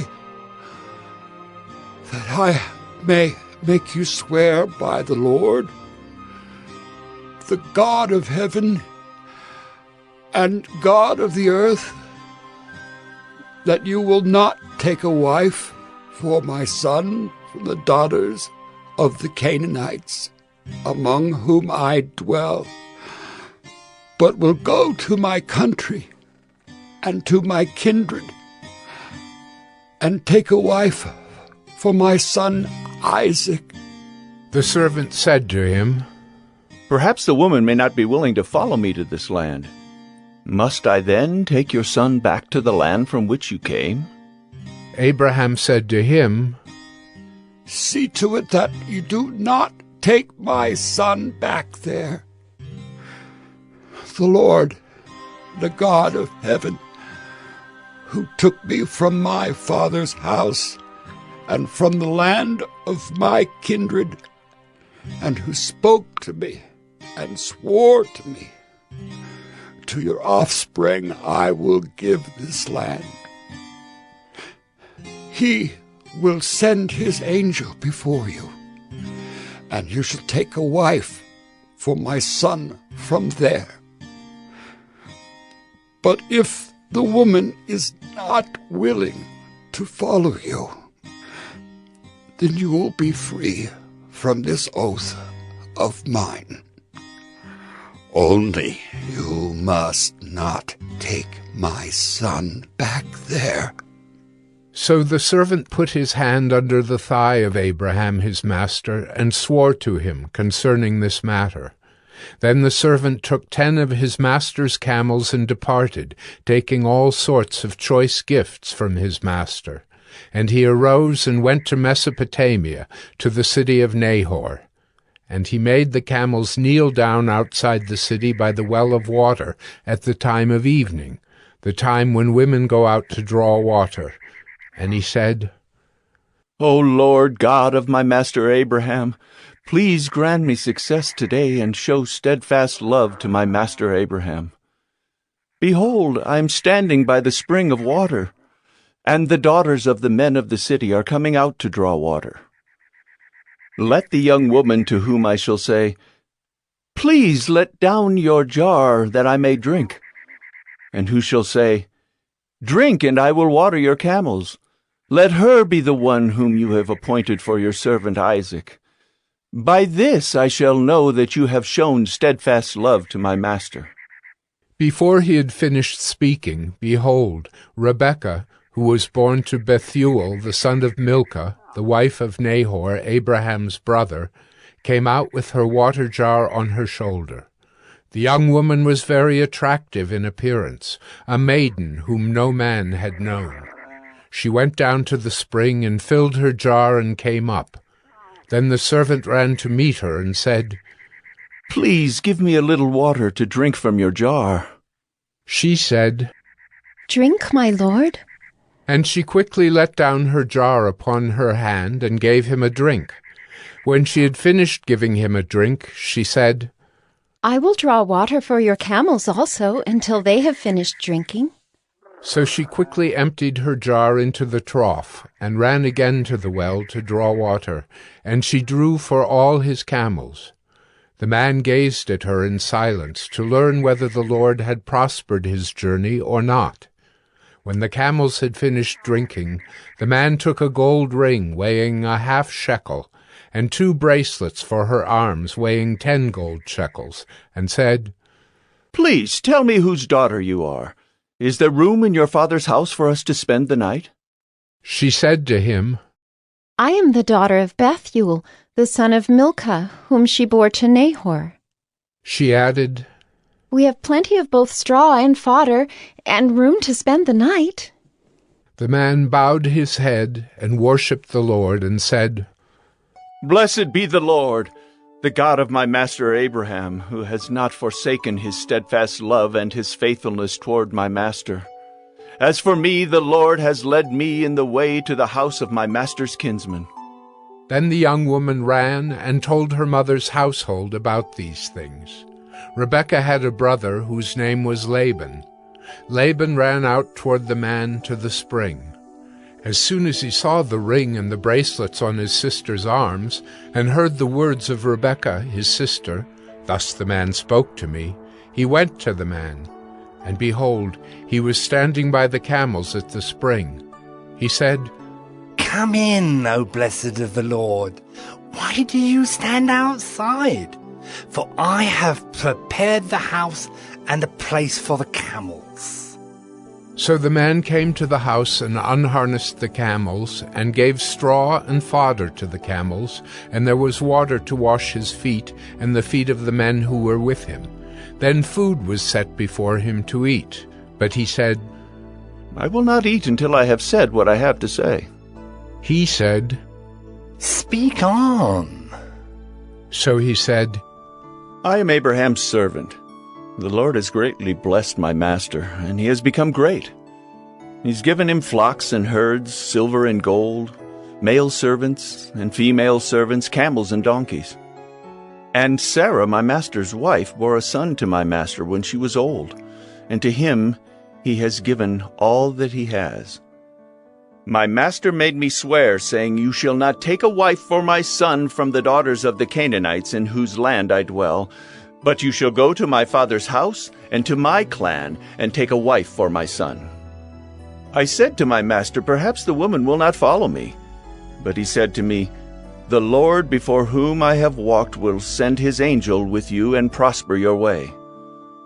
You shall take a wife for my son from my clan and from my father's house. Then you will be free from my oath when you come to my clan. And if they will not give her to you, you will be free from my oath. I came today to the spring and said, O Lord, the God of my master Abraham, if now you are prospering the way that I go, behold, I'm standing by the spring of water. Let the virgin who comes out to draw water, to whom I shall say, Please give me a little water from your jar to drink, and who will say to me, Drink, and I will draw for your camels also. Let her be the woman whom the Lord has appointed for my master's son. Before I had finished speaking in my heart, behold, Rebekah came out with her water jar on her shoulder, and she went down to the spring and drew water. I said to her, Please let me drink. She quickly let down her jar from her shoulder and said, Drink, and I will give your camels drink also. So I drank, and she gave the camels drink also. Then I asked her, Whose daughter are you? She said, The daughter of Bethuel, Nahor's son, whom Milcah bore to him. So I put the ring on her nose and the bracelets on her arms. Then I bowed my head and worshipped the Lord and blessed the Lord, the God of my master Abraham, who had led me by the right way to take the daughter of my master's kinsman for his son. Now then, if you're going to show steadfast love and faithfulness to my master, tell me, and if not, tell me, that I may turn to the right hand or to the left. Then Laban and Bethuel answered and said, The thing has come from the Lord. We cannot speak to you bad or good. Behold, Rebekah is before you. Take her and go, and let her be the wife of your master's son, as the Lord has spoken. When Abraham's servant heard their words, he bowed himself to the earth before the Lord. And the servant brought out jewelry of silver and of gold, and garments, and gave them to Rebekah. He also gave to her brother and to her mother costly ornaments. And he and the men who were with him ate and drank, and they spent the night there. When they arose in the morning, he said, "Send me away to my master." Her brother and her mother said, "Let the young woman remain with us a while, at least 10 days. After that, she may go." But he said to them, "Do not delay me, since the Lord has prospered my way. Send me away, that I may go to my master." They said, "Let us call the young woman and ask her." And they called Rebekah and said to her, "Will you go with this man?" She said, "I will go." So they sent away Rebekah their sister and her nurse, and Abraham's servant and his men. And they blessed Rebekah and said to her, "Our sister, may you become thousands of 10,000s, and may your offspring possess the gate of those who hate him." Then Rebekah and her young women arose and rode on the camels and followed the man. Thus the servant took Rebekah and went his way. Now Isaac had returned from Beer-lahai-roi and was dwelling in the Negeb. And Isaac went out to meditate in the field toward evening. And he lifted up his eyes and saw, and behold, there were camels coming. And Rebekah lifted up her eyes, and when she saw Isaac, she dismounted from the camel and said to the servant, "Who is that man walking in the field to meet us?" The servant said, "It is my master." So she took her veil and covered herself. And the servant told Isaac all the things that he had done. Then Isaac brought her into the tent of Sarah his mother, and took Rebekah, and she became his wife, and he loved her. So Isaac was comforted after his mother's death. Genesis 25. Abraham took another wife, whose name was Keturah. She bore him Zimran, Jokshan, Medan, Midian, Ishbak, and Shua. Jokshan fathered Sheba and Dedan. The sons of Dedan were Asherim, Letushim, and Leamim. The sons of Midian were Ephah, Epher, Hanok, Abida, and Eldaah. All these were the children of Keturah. Abraham gave all he had to Isaac. But to the sons of his concubines Abraham gave gifts. And while he was still living, he sent them away from his son Isaac, eastward to the east country. These are the days of the years of Abraham's life, 175 years.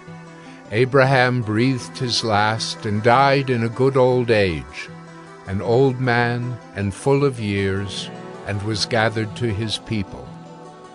Isaac and Ishmael his sons buried him in the cave of Machpelah, in the field of Ephron, the son of Zohar the Hittite, east of Mamre, the field that Abraham purchased from the Hittites.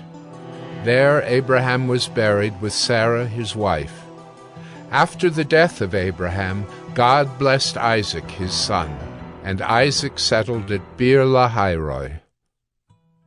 These are the generations of Ishmael, Abraham's son, whom Hagar the Egyptian, Sarah's servant, bore to Abraham. These are the names of the sons of Ishmael, named in the order of their birth: Nebaioth, the firstborn of Ishmael, and Kedar, Adbeel, Mibsam, Mishma, Duma, Massa, Hadad, Tema, Jeter, Naphish, and Kedemah. These are the sons of Ishmael, and these are their names, by their villages and by their encampments, 12 princes according to their tribes. These are the years of the life of Ishmael, 137 years. He breathed his last and died, and was gathered to his people. They settled from Havilah to Shur, which is opposite Egypt in the direction of Assyria. He settled over against all his kinsmen. These are the generations of Isaac, Abraham's son. Abraham fathered Isaac, and Isaac was 40 years old when he took Rebekah, the daughter of Bethuel the Aramean of Padan Aram, the sister of Laban the Aramean, to be his wife. And Isaac prayed to the Lord for his wife because she was barren. And the Lord granted his prayer, and Rebekah his wife conceived. The children struggled together within her, and she said, "If it is thus, why is this happening to me?" So she went to inquire of the Lord, and the Lord said to her, 2 nations are in your womb, and 2 peoples from within you shall be divided. The one shall be stronger than the other. The older shall serve the younger. When her days to give birth were completed, behold, there were twins in her womb. The first came out red, all his body like a hairy cloak, so they called his name Esau. Afterward his brother came out with his hand holding Esau's heel, so his name was called Jacob. Isaac was 60 years old when she bore them. When the boys grew up, Esau was a skillful hunter, a man of the field, while Jacob was a quiet man, dwelling in tents. Isaac loved Esau because he ate of his game, but Rebekah loved Jacob. Once, when Jacob was cooking stew, Esau came in from the field, and he was exhausted. And Esau said to Jacob, "Let me eat some of that red stew, for I am exhausted." Therefore his name was called Edom. Jacob said, "Sell me your birthright now." Esau said, "I am about to die. Of what use is a birthright to me?" Jacob said, "Swear to me now." So he swore to him and sold his birthright to Jacob. Then Jacob gave Esau bread and lentil stew, and he ate and drank, and rose and went his way. Thus Esau despised his birthright. Genesis 26. Now there was a famine in the land, besides the former famine that was in the days of Abraham. And Isaac went to Gerar, to Abimelech, king of the Philistines. And the Lord appeared to him and said, Do not go down to Egypt. Dwell in the land of which I shall tell you. Sojourn in this land, and I will be with you and will bless you. For to you and to your offspring I will give all these lands, and I will establish the oath that I swore to Abraham your father. I will multiply your offspring as the stars of heaven, and will give to your offspring all these lands. And in your offspring all the nations of the earth shall be blessed, because Abraham obeyed my voice and kept my charge, my commandments, my statutes, and my laws. So Isaac settled in Gerar. When the men of the place asked him about his wife, he said, She is my sister. For he feared to say, my wife, thinking, Lest the men of the place should kill me because of Rebekah. Because she was attractive in appearance. When he had been there a long time, Abimelech, king of the Philistines, looked out of a window and saw Isaac laughing with Rebekah, his wife.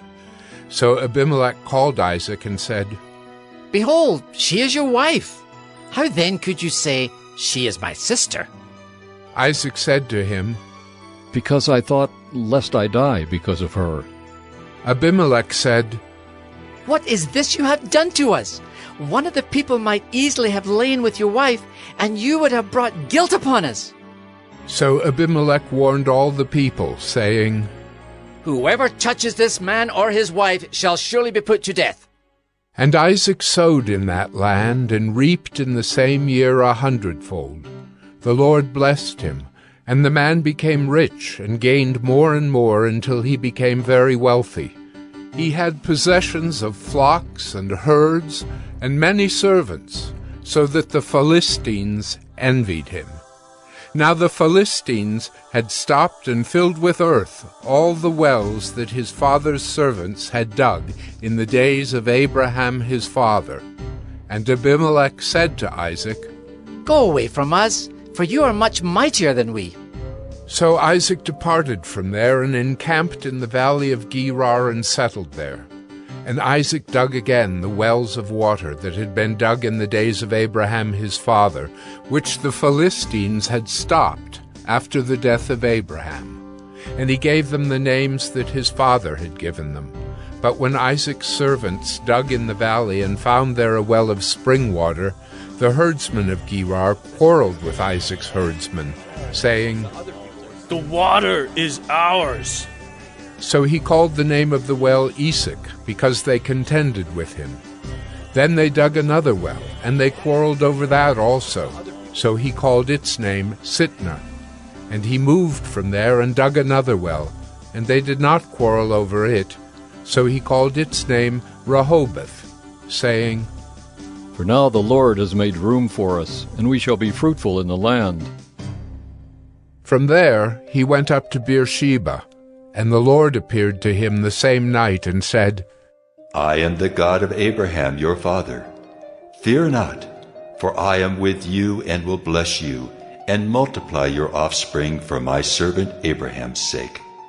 So he built an altar there, and called upon the name of the Lord, and pitched his tent there. And there Isaac's servants dug a well. When Abimelech went to him from Gerar with Ahuzzath his adviser, and Phicol the commander of his army, Isaac said to them, Why have you come to me, seeing that you hate me, and have sent me away from you? They said, We see plainly that the Lord has been with you. So we said, Let there be a sworn pact between us, between you and us, and let us make a covenant with you, that you will do us no harm, just as we have not touched you and have done to you nothing but good, and have sent you away in peace. You are now the blessed of the Lord. So he made them a feast, and they ate and drank. In the morning they rose early and exchanged oaths. And Isaac sent them on their way, and they departed from him in peace. That same day Isaac's servants came and told him about the well that they had dug, and said to him, We have found water. He called it Shibah. Therefore the name of the city is Beersheba to this day. When Esau was 40 years old, he took Judith, the daughter of Beeri the Hittite, to be his wife, and Basemath, the daughter of Elon the Hittite, and they made life bitter for Isaac and Rebekah. Genesis 27. When Isaac was old and his eyes were dim so that he could not see, he called Esau, his older son, and said to him, My son. And he answered, Here I am. He said, Behold, I am old. I do not know the day of my death.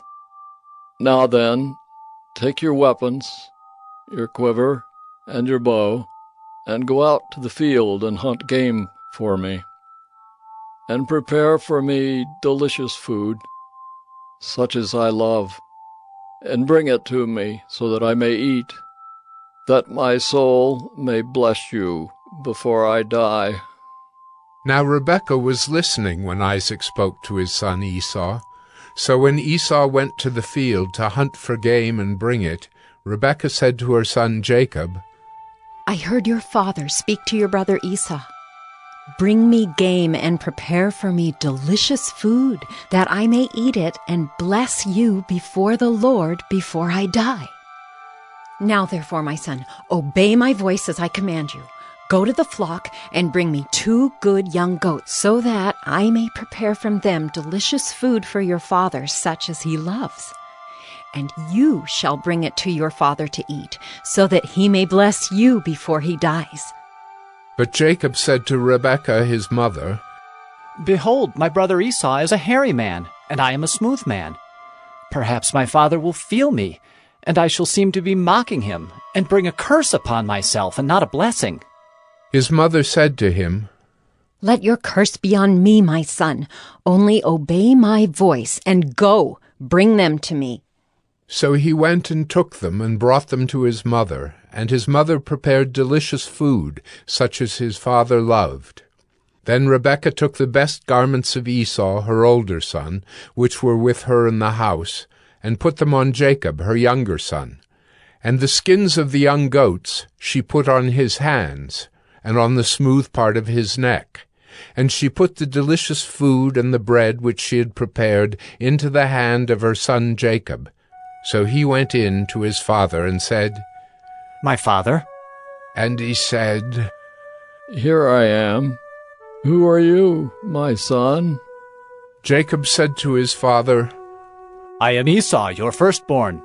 I have done as you told me. Now sit up and eat of my game, that your soul may bless me. But Isaac said to his son, How is it that you have found it so quickly, my son? He answered, Because the Lord your God granted me success. Then Isaac said to Jacob, Please come near, that I may feel you, my son, to know whether you are really my son Esau or not. So Jacob went near to Isaac, his father, who felt him and said, The voice is Jacob's voice, but the hands are the hands of Esau. And he did not recognize him, because his hands were hairy like his brother Esau's hands. So he blessed him. He said, Are you really my son Esau? He answered, I am. Then he said, Bring it near to me, that I may eat of my son's game and bless you. So he brought it near to him, and he ate. And he brought him wine, and he drank. Then his father Isaac said to him, Come near and kiss me, my son. So he came near and kissed him. And Isaac smelled the smell of his garments, and blessed him, and said, See, the smell of my son is as the smell of a field that the Lord has blessed. May God give you of the dew of heaven and of the fatness of the earth, and plenty of grain and wine. Let peoples serve you, and nations bow down to you. Be lord over your brothers, and may your mother's sons bow down to you. Cursed be every one who curses you, and blessed be every one who blesses you. As soon as Isaac had finished blessing Jacob, when Jacob had scarcely gone out from the presence of Isaac his father, Esau his brother came in from his hunting. He also prepared delicious food, and brought it to his father. And he said to his father, Let my father arise and eat of his son's game, that you may bless me. His father Isaac said to him, Who are you? He answered, I am your son, your firstborn, Esau. Then Isaac trembled very violently, and said, Who was it then that hunted game and brought it to me? And I ate it all before you came. And I have blessed him? Yes, and he shall be blessed. As soon as Esau heard the words of his father, he cried out with an exceedingly great and bitter cry, and said to his father, Oh! Bless me, even me also, O my father! But he said, Your brother came deceitfully, and he has taken away your blessing. Esau said, Is he not rightly named Jacob? For he has cheated me these 2 times. He took away my birthright, and behold, now he has taken away my blessing. Then he said, Have you not reserved a blessing for me? Isaac answered and said to Esau, Behold, I have made him lord over you, and all his brothers I have given to him for servants. And with grain and wine I have sustained him. What then can I do for you, my son? Esau said to his father, Have you but one blessing, my father? Bless me, even me also, O my father! And Esau lifted up his voice and wept. Then Isaac his father answered and said to him, Behold, away from the fatness of the earth shall your dwelling be, and away from the dew of heaven on high. By your sword you shall live, and you shall serve your brother. But when you grow restless, you shall break his yoke from your neck. Now Esau hated Jacob because of the blessing with which his father had blessed him. And Esau said to himself, The days of mourning for my father are approaching. Then I will kill my brother Jacob. But the words of Esau, her older son, were told to Rebekah. So she sent and called Jacob, her younger son, and said to him, Behold, your brother Esau comforts himself about you by planning to kill you. Now therefore, my son, obey my voice. Arise, flee to Laban my brother in Haran, and stay with him a while, until your brother's fury turns away, until your brother's anger turns away from you, and he forgets what you have done to him. Then I will send and bring you from there. Why should I be bereft of you both in one day? Then Rebekah said to Isaac, I loathe my life because of the Hittite women. If Jacob marries one of the Hittite women like these, one of the women of the land, what good will my life be to me? Genesis 28. Then Isaac called Jacob and blessed him and directed him, You must not take a wife from the Canaanite women. Arise, go to Paddan Aram, to the house of Bethuel, your mother's father, and take as your wife from there one of the daughters of Laban, your mother's brother. God Almighty bless you and make you fruitful, and multiply you, that you may become a company of peoples. May he give the blessing of Abraham to you, and to your offspring with you, that you may take possession of the land of your sojournings that God gave to Abraham. Thus Isaac sent Jacob away, and he went to Paddan Aram, to Laban, the son of Bethuel the Aramean, the brother of Rebekah, Jacob's and Esau's mother. Now Esau saw that Isaac had blessed Jacob and sent him away to Paddan Aram to take a wife from there, and that as he blessed him, he directed him, You must not take a wife from the Canaanite women, and that Jacob had obeyed his father and his mother and gone to Paddan Aram. So when Esau saw that the Canaanite women did not please Isaac his father, Esau went to Ishmael and took as his wife, besides the wives he had, Mahalath, the daughter of Ishmael, Abraham's son, the sister of Nebaioth. Jacob left Beersheba and went toward Haran. And he came to a certain place and stayed there that night, because the sun had set. Taking one of the stones of the place, he put it under his head and lay down in that place to sleep. And he dreamed, and behold, there was a ladder set up on the earth, and the top of it reached to heaven. And behold, the angels of God were ascending and descending on it.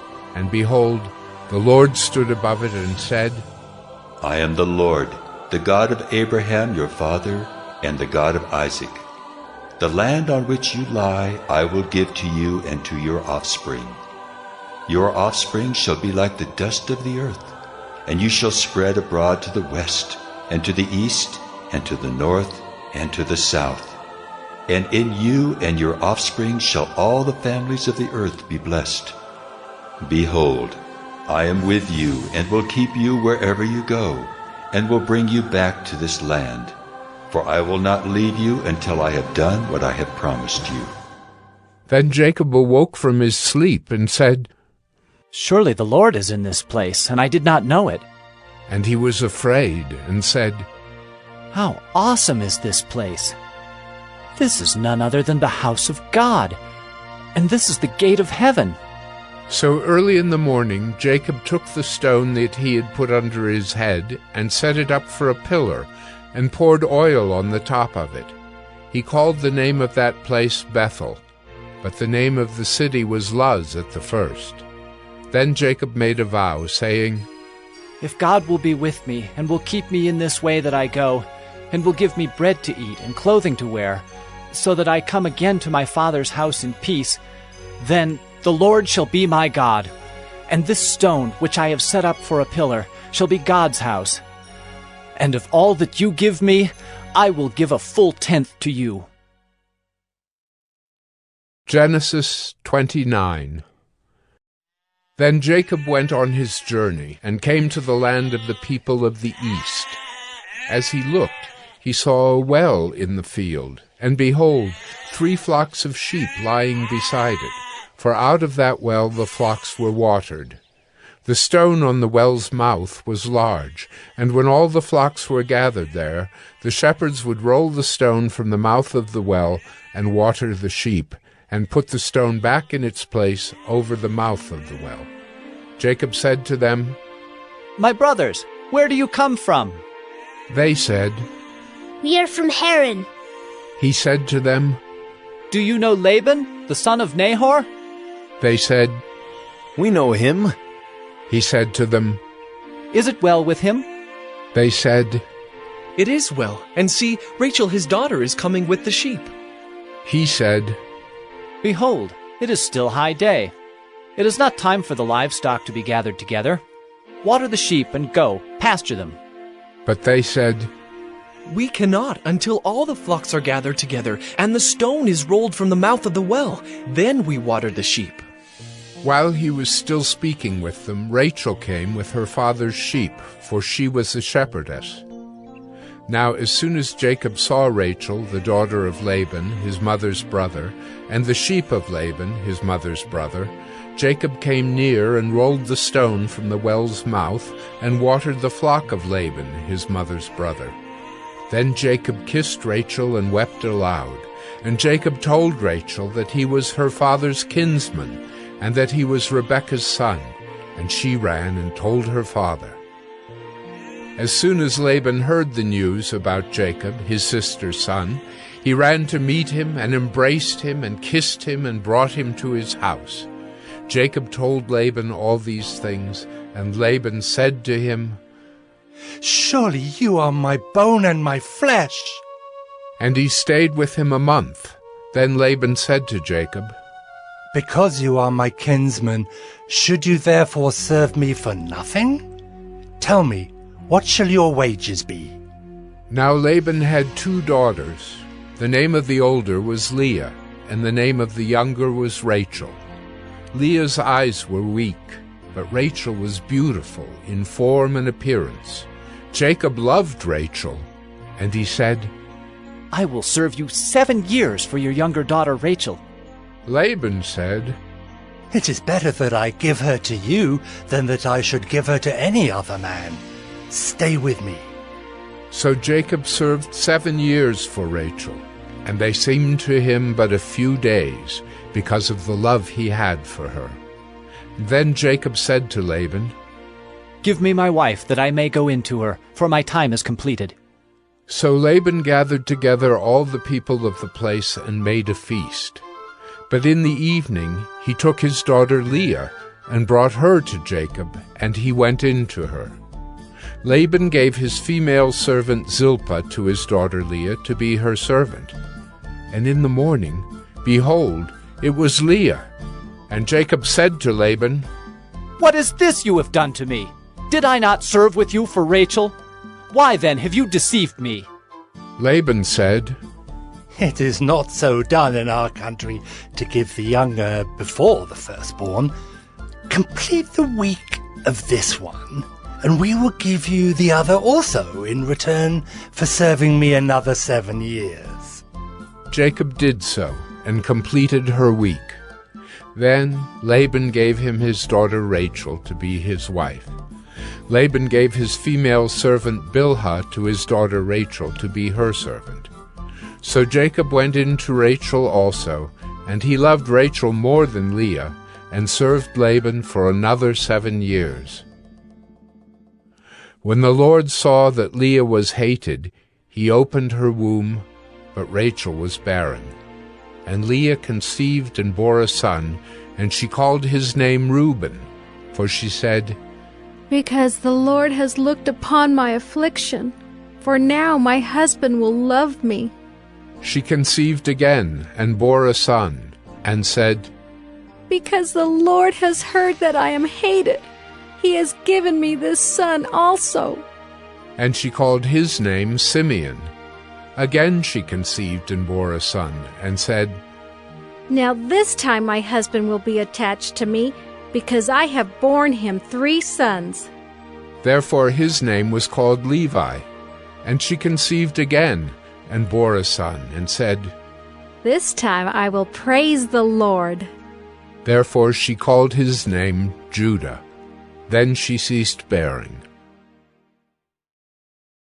Genesis 30.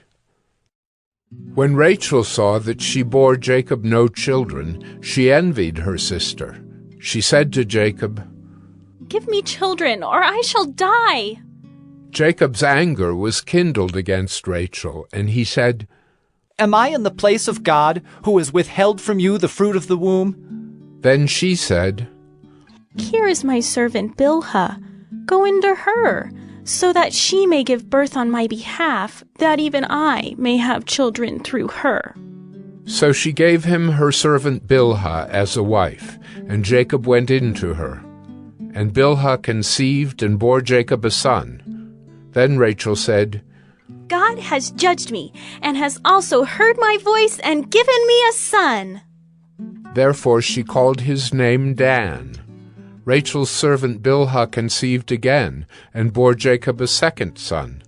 Then Rachel said, With mighty wrestlings I have wrestled with my sister, and have prevailed. So she called his name Naphtali.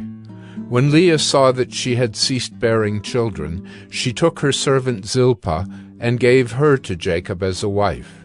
Then Leah's servant Zilpah bore Jacob a son, and Leah said, Good fortune has come. So she called his name Gad.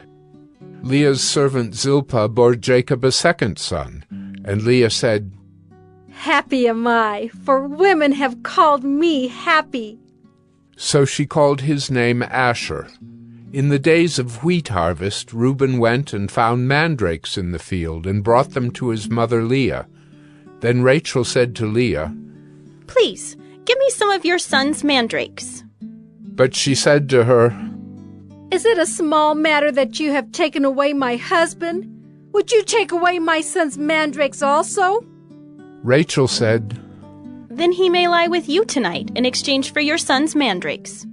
When Jacob came from the field in the evening, Leah went out to meet him and said, You must come in to me, for I have hired you with my son's mandrakes.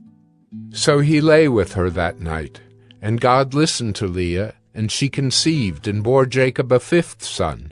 Leah said, God has given me my wages, because I gave my servant to my husband. So she called his name Issachar. And Leah conceived again, and she bore Jacob a 6th son. Then Leah said, God has endowed me with a good endowment. Now my husband will honor me, because I have borne him 6 sons. So she called his name Zebulun. Afterward she bore a daughter, and called her name Dinah. Then God remembered Rachel, and God listened to her and opened her womb. She conceived and bore a son, and said, God has taken away my reproach. And she called his name Joseph, saying, May the Lord add to me another son. As soon as Rachel had borne Joseph, Jacob said to Laban, Send me away, that I may go to my own home and country. Give me my wives and my children, for whom I have served you, that I may go, for you know the service that I have given you. But Laban said to him, If I have found favor in your sight, I have learned by divination that the Lord has blessed me because of you. Name your wages, and I will give it. Jacob said to him, You yourself know how I have served you, and how your livestock has fared with me. For you had little before I came, and it has increased abundantly, and the Lord has blessed you wherever I turned. But now, when shall I provide for my own household also? He said, What shall I give you? Jacob said, You shall not give me anything. If you will do this for me, I will again pasture your flock and keep it. Let me pass through all your flock today, removing from it every speckled and spotted sheep, and every black lamb, and the spotted and speckled among the goats, and they shall be my wages. So my honesty will answer for me later, when you come to look into my wages with you. Every one that is not speckled and spotted among the goats, and black among the lambs, if found with me, shall be counted stolen. Laban said, Good, let it be as you have said. But that day Laban removed the male goats that were striped and spotted, and all the female goats that were speckled and spotted, every one that had white on it, and every lamb that was black, and put them in the charge of his sons. And he set a distance of 3 days' journey between himself and Jacob, and Jacob pastured the rest of Laban's flock. Then Jacob took fresh sticks of poplar and almond and plane trees, and peeled white streaks in them, exposing the white of the sticks. He set the sticks that he had peeled in front of the flocks in the troughs, that is, the watering places where the flocks came to drink. And since they bred when they came to drink, the flocks bred in front of the sticks, and so the flocks brought forth striped, speckled, and spotted. And Jacob separated the lambs, and set the faces of the flocks toward the striped and all the black in the flock of Laban. He put his own droves apart, and did not put them with Laban's flock. Whenever the stronger of the flock were breeding, Jacob would lay the sticks in the troughs before the eyes of the flock, that they might breed among the sticks. But for the feebler of the flock he would not lay them there. So the feebler would be Laban's, and the stronger Jacob's. Thus the man increased greatly, and had large flocks, female servants and male servants, and camels and donkeys. Genesis 31. Now Jacob heard that the sons of Laban were saying, Jacob has taken all that was our father's, and from what was our father's he has gained all this wealth. And Jacob saw that Laban did not regard him with favor as before. Then the Lord said to Jacob, Return to the land of your fathers and to your kindred, and I will be with you. So Jacob sent and called Rachel and Leah into the field, where his flock was, and said to them, I see that your father does not regard me with favor as he did before. But the God of my father has been with me. You know that I have served your father with all my strength. Yet your father has cheated me and changed my wages 10 times. But God did not permit him to harm me. If he said, The spotted shall be your wages, then all the flock bore spotted. And if he said, The striped shall be your wages, then all the flock bore striped. Thus God has taken away the livestock of your father and given them to me. In the breeding season of the flock I lifted up my eyes and saw in a dream that the goats that mated with the flock were striped, spotted, and mottled. Then the angel of God said to me in the dream, Jacob. And I said, Here I am. And he said, Lift up your eyes and see, all the goats that mate with the flock are striped, spotted, and mottled. For I have seen all that Laban is doing to you. I am the God of Bethel, where you anointed a pillar and made a vow to me. Now arise, go out from this land, and return to the land of your kindred. Then Rachel and Leah answered and said to him, Is there any portion or inheritance left to us in our father's house? Are we not regarded by him as foreigners? For he has sold us, and he has indeed devoured our money. All the wealth that God has taken away from our father belongs to us and to our children. Now then, whatever God has said to you, do. So Jacob arose and set his sons and his wives on camels. He drove away all his livestock, all his property that he had gained, the livestock in his possession that he had acquired in Paddan Aram, to go to the land of Canaan to his father Isaac. Laban had gone to shear his sheep, and Rachel stole her father's household gods. And Jacob tricked Laban the Aramean by not telling him that he intended to flee. He fled with all that he had, and arose and crossed the Euphrates, and set his face toward the hill country of Gilead. When it was told Laban on the third day that Jacob had fled, he took his kinsman with him and pursued him for 7 days, and followed close after him into the hill country of Gilead. But God came to Laban the Aramean in a dream by night, and said to him, Be careful not to say anything to Jacob, either good or bad. And Laban overtook Jacob. Now Jacob had pitched his tent in the hill country, and Laban with his kinsmen pitched tents in the hill country of Gilead. And Laban said to Jacob, What have you done, that you have tricked me and driven away my daughters like captives of the sword? Why did you flee secretly and trick me, and did not tell me, so that I might have sent you away with mirth and songs, with tambourine and lyre? And why did you not permit me to kiss my sons and my daughters farewell? Now you have done foolishly. It is in my power to do you harm, but the God of your father spoke to me last night, saying, Be careful not to say anything to Jacob, either good or bad. And now you have gone away because you long greatly for your father's house. But why did you steal my gods? Jacob answered and said to Laban, Because I was afraid, for I thought that you would take your daughters from me by force. Anyone with whom you find your gods shall not live. In the presence of our kinsmen, point out what I have that is yours, and take it. Now Jacob did not know that Rachel had stolen them. So Laban went into Jacob's tent, and into Leah's tent, and into the tent of the 2 female servants, but he did not find them. And he went out of Leah's tent and entered Rachel's.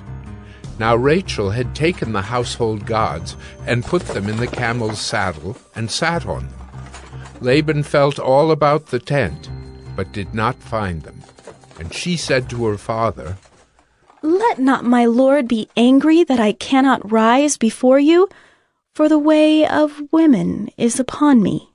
So he searched, but did not find the household gods. Then Jacob became angry and berated Laban. Jacob said to Laban, What is my offense? What is my sin that you have hotly pursued me? For you have felt through all my goods. What have you found of all your household goods? Set it here before my kinsmen and your kinsmen, that they may decide between us two. These 20 years I have been with you. Your ewes and your female goats have not miscarried, and I have not eaten the rams of your flocks. What was torn by wild beasts I did not bring to you. I bore the loss of it, myself. From my hand you required it, whether stolen by day or stolen by night. There I was. By day the heat consumed me, and the cold by night, and my sleep fled from my eyes. These 20 years I have been in your house. I served you 14 years for your 2 daughters, and 6 years for your flock, and you have changed my wages 10 times. If the God of my father, the God of Abraham, and the fear of Isaac had not been on my side, surely now you would have sent me away, empty-handed. God saw my affliction and the labor of my hands, and rebuked you last night. Then Laban answered and said to Jacob, The daughters are my daughters, the children are my children, the flocks are my flocks, and all that you see is mine. But what can I do this day for these my daughters, or for their children whom they have borne? Come now, let us make a covenant, you and I, and let it be a witness between you and me. So Jacob took a stone and set it up as a pillar, and Jacob said to his kinsmen, Gather stones. And they took stones and made a heap, and they ate there by the heap. Laban called it Jegar-sahadutha, but Jacob called it Galeed. Laban said, This heap is a witness between you and me today. Therefore he named it Galeed and Mizpah, for he said, The Lord watch between you and me when we are out of one another's sight. If you oppress my daughters, or if you take wives besides my daughters, although no one is with us, see, God is witness between you and me. Then Laban said to Jacob, See this heap and the pillar, which I have set between you and me.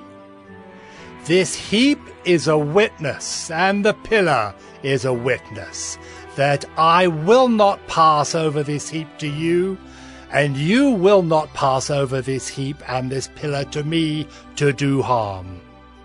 The God of Abraham and the God of Nahor, the God of their father, judge between us. So Jacob swore by the fear of his father Isaac, and Jacob offered a sacrifice in the hill country, and called his kinsmen to eat bread. They ate bread and spent the night in the hill country. Early in the morning Laban arose and kissed his grandchildren and his daughters and blessed them. Then Laban departed and returned home.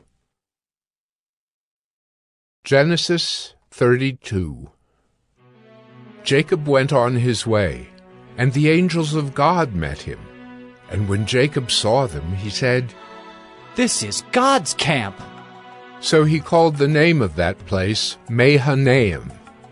And Jacob sent messengers before him to Esau his brother in the land of Seir, the country of Edom, instructing them, Thus you shall say to my lord Esau, Thus says your servant Jacob, I have sojourned with Laban and stayed until now. I have oxen, donkeys, flocks, male servants, and female servants. I have sent to tell my lord, in order that I may find favor in your sight. And the messengers returned to Jacob, saying, We came to your brother Esau, and he is coming to meet you, and there are 400 men with him. Then Jacob was greatly afraid and distressed. He divided the people who were with him and the flocks and herds and camels into 2 camps, thinking, If Esau comes to the one camp and attacks it, then the camp that is left will escape. And Jacob said, O God of my father Abraham, and God of my father Isaac, O Lord, who said to me, Return to your country and to your kindred, that I may do you good. I am not worthy of the least of all the deeds of steadfast love, and all the faithfulness that you have shown to your servant. For with only my staff I crossed this Jordan, and now I have become 2 camps. Please deliver me from the hand of my brother, from the hand of Esau, for I fear him, that he may come and attack me, the mothers with the children. But you said, I will surely do you good, and make your offspring as the sand of the sea, which cannot be numbered for multitude. So he stayed there that night, and from what he had with him he took a present for his brother Esau, 200 female goats and 20 male goats, 200 ewes and 20 rams, 30 milking camels and their calves, 40 cows and 10 bulls, 20 female donkeys and 10 male donkeys. These he handed over to his servants, every drove by itself, and said to his servants, Pass on ahead of me, and put a space between drove and drove. He instructed the first, When Esau my brother meets you and asks you, To whom do you belong? Where are you going? And whose are these ahead of you? Then you shall say, They belong to your servant Jacob. They are a present sent to my lord Esau. And, moreover, he is behind us. He likewise instructed the second and the third and all who followed the droves. You shall say the same thing to Esau when you find him, and you shall say, Moreover, your servant Jacob is behind us. For he thought, I may appease him with the present that goes ahead of me, and afterward I shall see his face. Perhaps he will accept me. So the present passed on ahead of him, and he himself stayed that night in the camp.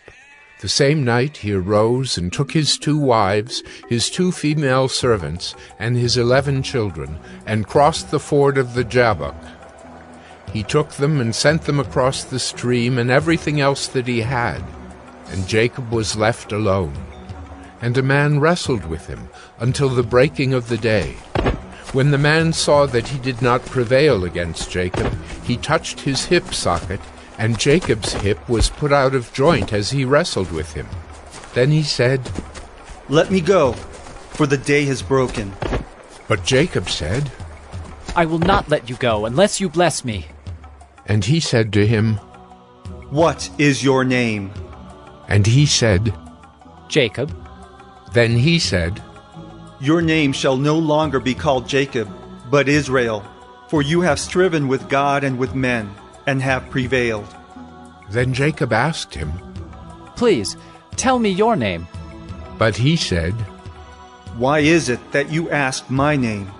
And there he blessed him. So Jacob called the name of the place Penuel, saying, "For I have seen God face to face, and yet my life has been delivered." The sun rose upon him as he passed Penuel, limping because of his hip.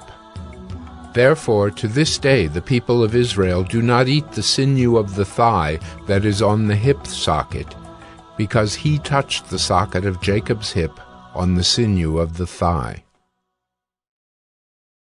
Genesis 33.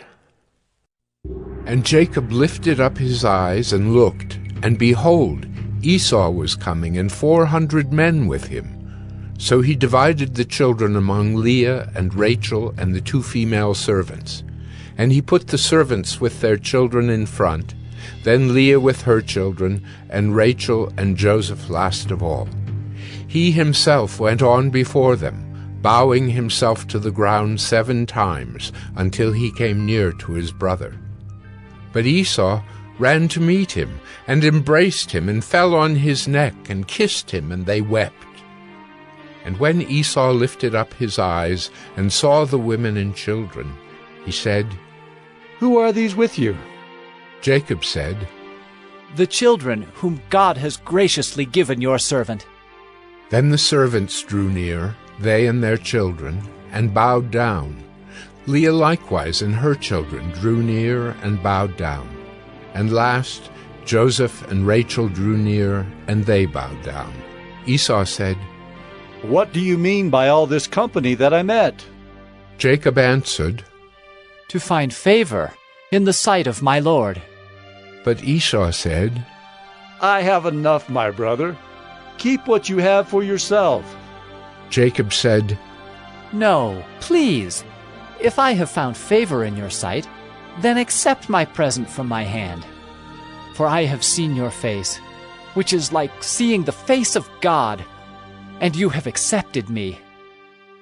Please accept my blessing that is brought to you, because God has dealt graciously with me, and because I have enough." Thus he urged him, and he took it. And then Esau said, "Let us journey on our way, and I will go ahead of you."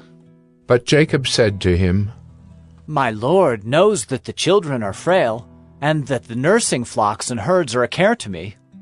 If they are driven hard for one day, all the flocks will die. Let my Lord pass on ahead of his servant, and I will lead on slowly, at the pace of the livestock that are ahead of me, and at the pace of the children, until I come to my Lord in Seir." So Esau said, "Let me leave with you some of the people who are with me."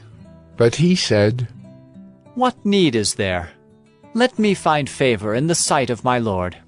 So Esau returned that day on his way to Seir. But Jacob journeyed to Succoth, and built himself a house, and made booths for his livestock. Therefore the name of the place is called Succoth. And Jacob came safely to the city of Shechem, which is in the land of Canaan, on his way from Paddan Aram, and he camped before the city. And from the sons of Hamor, Shechem's father, he bought for 100 pieces of money the piece of land on which he had pitched his tent. There he erected an altar, and called it El Elohe Israel. Genesis 34. Now Dinah, the daughter of Leah, whom she had borne to Jacob, went out to see the women of the land. And when Shechem, the son of Hamor the Hivite, the prince of the land, saw her, he seized her, and lay with her, and humiliated her. And his soul was drawn to Dinah, the daughter of Jacob. He loved the young woman, and spoke tenderly to her. So Shechem spoke to his father Hamor, saying, "Get me this girl for my wife." Now Jacob heard that he had defiled his daughter Dinah, but his sons were with his livestock in the field, so Jacob held his peace until they came. And Hamor, the father of Shechem, went out to Jacob to speak with him.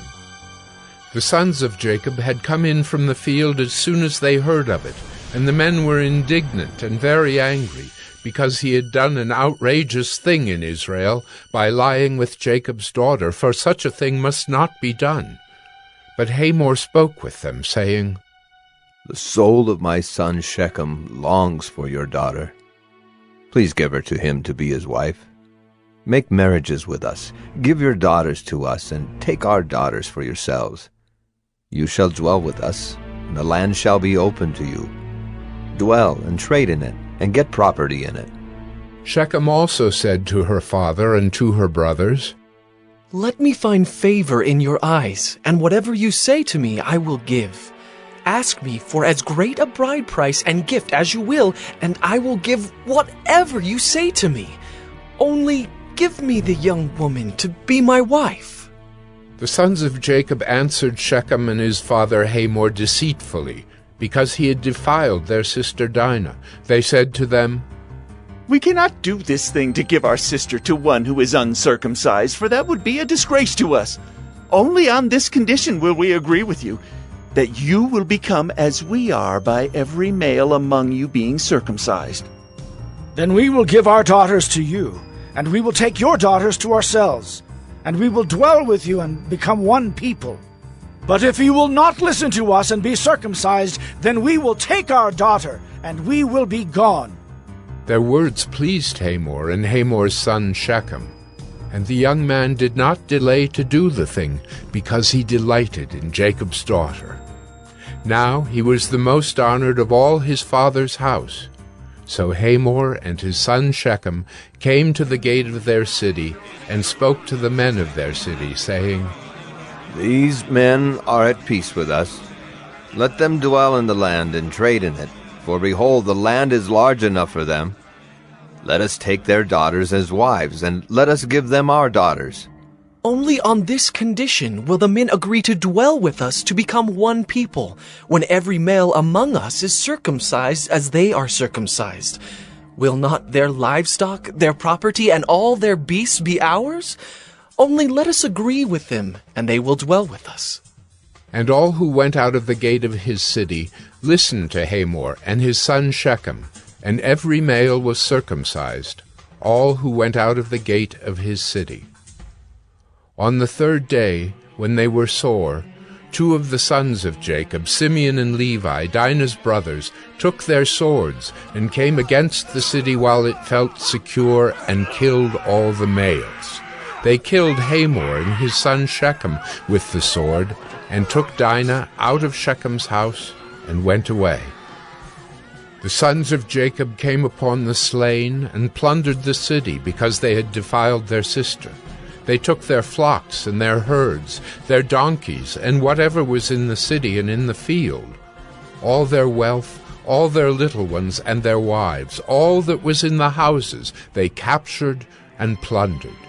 Then Jacob said to Simeon and Levi, "You have brought trouble on me by making me stink to the inhabitants of the land, the Canaanites and the Perizzites. My numbers are few, and if they gather themselves against me and attack me, I shall be destroyed, both I and my household." But they said, "Should he treat our sister like a prostitute?"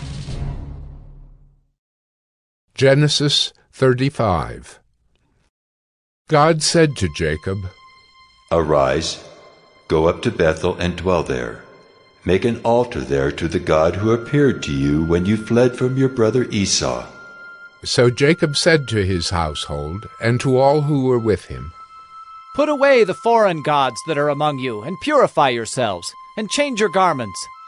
Then let us arise and go up to Bethel, so that I may make there an altar to the God who answers me in the day of my distress, and has been with me wherever I have gone." So they gave to Jacob all the foreign gods that they had, and the rings that were in their ears. Jacob hid them under the terebinth tree that was near Shechem. And as they journeyed, a terror from God fell upon the cities that were around them, so that they did not pursue the sons of Jacob. And Jacob came to Luz, that is Bethel, which is in the land of Canaan, he and all the people who were with him. And there he built an altar, and called the place El Bethel, because there God had revealed himself to him when he fled from his brother. And Deborah, Rebekah's nurse, died, and she was buried under an oak below Bethel. So he called its name Alon-Bacuth. God appeared to Jacob again when he came from Paddan Aram, and blessed him. And God said to him, "Your name is Jacob. No longer shall your name be called Jacob, but Israel shall be your name." So he called his name Israel. And God said to him, "I am God Almighty. Be fruitful and multiply. A nation and a company of nations shall come from you, and kings shall come from your own body.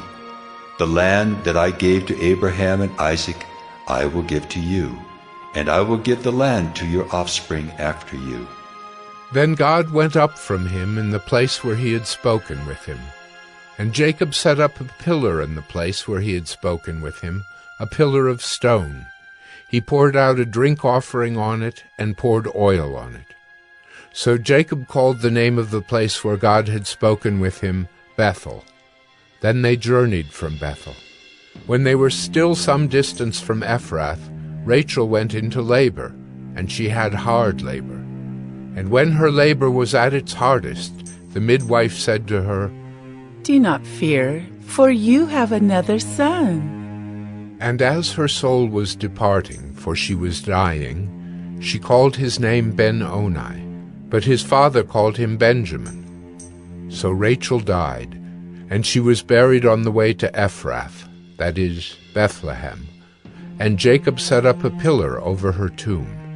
It is the pillar of Rachel's tomb, which is there to this day.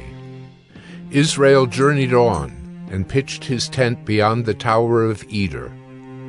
While Israel lived in that land, Reuben went and lay with Bilhah, his father's concubine. And Israel heard of it. Now the sons of Jacob were 12, the sons of Leah, Reuben, Jacob's firstborn, Simeon, Levi, Judah, Issachar, and Zebulun. The sons of Rachel, Joseph and Benjamin. The sons of Bilhah, Rachel's servant, Dan and Naphtali. The sons of Zilpah, Leah's servant, Gad and Asher. These were the sons of Jacob who were born to him in Paddan Aram. And Jacob came to his father Isaac at Mamre, or Kiriath Arba, that is, Hebron, where Abraham and Isaac had sojourned. Now the days of Isaac were 180 years, and Isaac breathed his last, and he died and was gathered to his people, old and full of days. And his sons Esau and Jacob buried him. Genesis 36. These are the generations of Esau, that is, Edom. Esau took his wives from the Canaanites, Adah, the daughter of Elon the Hittite, Aholibamah, the daughter of Anah, the daughter of Zibeon the Hivite, and Basemath, Ishmael's daughter, the sister of Nebaioth. And Adah bore to Esau Eliphaz. Basemath bore Reuel, and Aholibamah bore Jeush, Jalem, and Korah. These are the sons of Esau who were born to him in the land of Canaan. Then Esau took his wives, his sons, his daughters, and all the members of his household, his livestock, all his beasts, and all his property that he had acquired in the land of Canaan. He went into a land away from his brother Jacob, for their possessions were too great for them to dwell together. The land of their sojournings could not support them because of their livestock. So Esau settled in the hill country of Seir. Esau is Edom. These are the generations of Esau, the father of the Edomites in the hill country of Seir. These are the names of Esau's sons: Eliphaz, the son of Adah, the wife of Esau; Reuel, the son of Basemath, the wife of Esau. The sons of Eliphaz were Teman, Omar, Zepho, Gatam, and Kenaz. Timnah was a concubine of Eliphaz, Esau's son. She bore Amalek to Eliphaz. These are the sons of Adah, Esau's wife. These are the sons of Reuel: Nahath, Zerah, Shammah, and Mizah. These are the sons of Basemath, Esau's wife. These are the sons of Aholibamah, the daughter of Anah, the daughter of Zibeon, Esau's wife. She bore to Esau Jeush, Jalem, and Korah. These are the chiefs of the sons of Esau. The sons of Eliphaz, the firstborn of Esau, the chiefs Teman, Omar, Zepho, Kenaz, Korah, Gatam, and Amalek. These are the chiefs of Eliphaz in the land of Edom. These are the sons of Adah. These are the sons of Reuel, Esau's son, the chiefs Nahath, Zerah, Shammah, and Mizah. These are the chiefs of Reuel in the land of Edom. These are the sons of Basemath, Esau's wife. These are the sons of Aholibamah, Esau's wife, the chiefs Jeush, Jalem, and Korah. These are the chiefs born of Aholibamah, the daughter of Anah, Esau's wife. These are the sons of Esau, that is, Edom, and these are their chiefs. These are the sons of Seir the Horite, the inhabitants of the land: Lotan, Shobal, Zibeon, Anah, Dishon, Ezer, and Dishan. These are the chiefs of the Horites, the sons of Seir in the land of Edom. The sons of Lotan were Hori and Hemam. And Lotan's sister was Timnah. These are the sons of Shobal: Alvan, Manahath, Ebal, Shepho, and Onam. These are the sons of Zibeon: Aya and Anah. He is the Anah who found the hot springs in the wilderness as he pastured the donkeys of Zibeon, his father. These are the children of Anah: Dishon and Aholibamah, the daughter of Anah. These are the sons of Dishon: Hemdan, Eshban, Ithran, and Kiran. These are the sons of Ezer: Bilhan, Zaavan, and Achan. These are the sons of Dishan: Uz and Aran. These are the chiefs of the Horites, the chiefs Lotan, Shobal, Zibeon, Anah, Dishon, Ezer, and Dishan. These are the chiefs of the Horites, chief by chief, in the land of Seir. These are the kings who reigned in the land of Edom before any king reigned over the Israelites. Bela, the son of Beor, reigned in Edom, the name of his city being Dinhabah. Bela died, and Jobab the son of Zerah of Bozrah reigned in his place. Jobab died, and Husham of the land of the Temanites reigned in his place. Husham died, and Hadad the son of Bedad, who defeated Midian in the country of Moab, reigned in his place, the name of his city being Avith. Hadad died, and Samlah of Masrekah reigned in his place. Samlah died, and Shaul of Rehoboth on the Euphrates reigned in his place. Shaul died, and Baal-Hanan the son of Achbor reigned in his place. Baal-Hanan the son of Achbor died, and Hadar reigned in his place, the name of his city being Pau. His wife's name was Mehetabel, the daughter of Matred, daughter of Mezahab. These are the names of the chiefs of Esau, according to their clans and their dwelling places, by their names: the chiefs Timnah, Alva, Jetheth, Aholibamah, Elah, Pinon, Kenaz, Teman, Mibzar, Magdiel, and Iram. These are the chiefs of Edom, that is, Esau, the father of Edom, according to their dwelling places in the land of their possession. Genesis 37. Jacob lived in the land of his father's sojournings, in the land of Canaan. These are the generations of Jacob. Joseph, being 17 years old, was pasturing the flock with his brothers. He was a boy with the sons of Bilhah and Zilpah, his father's wives. And Joseph brought a bad report of them to their father. Now Israel loved Joseph more than any other of his sons, because he was the son of his old age. And he made him a robe of many colors. But when his brothers saw that their father loved him more than all his brothers, they hated him, and could not speak peacefully to him. Now Joseph had a dream, and when he told it to his brothers, they hated him even more. He said to them, "Hear this dream that I have dreamed. Behold, we were binding sheaves in the field, and behold, my sheaf arose and stood upright. And behold, your sheaves gathered around it and bowed down to my sheaf." His brothers said to him, "Are you indeed to reign over us, or are you indeed to rule over us?" So they hated him even more for his dreams and for his words. Then he dreamed another dream, and told it to his brothers, and said, "Behold, I have dreamed another dream. Behold, the sun, the moon, and 11 stars were bowing down to me." But when he told it to his father and to his brothers, his father rebuked him and said to him, "What is this dream that you have dreamed? Shall I and your mother and your brothers indeed come to bow ourselves to the ground before you?"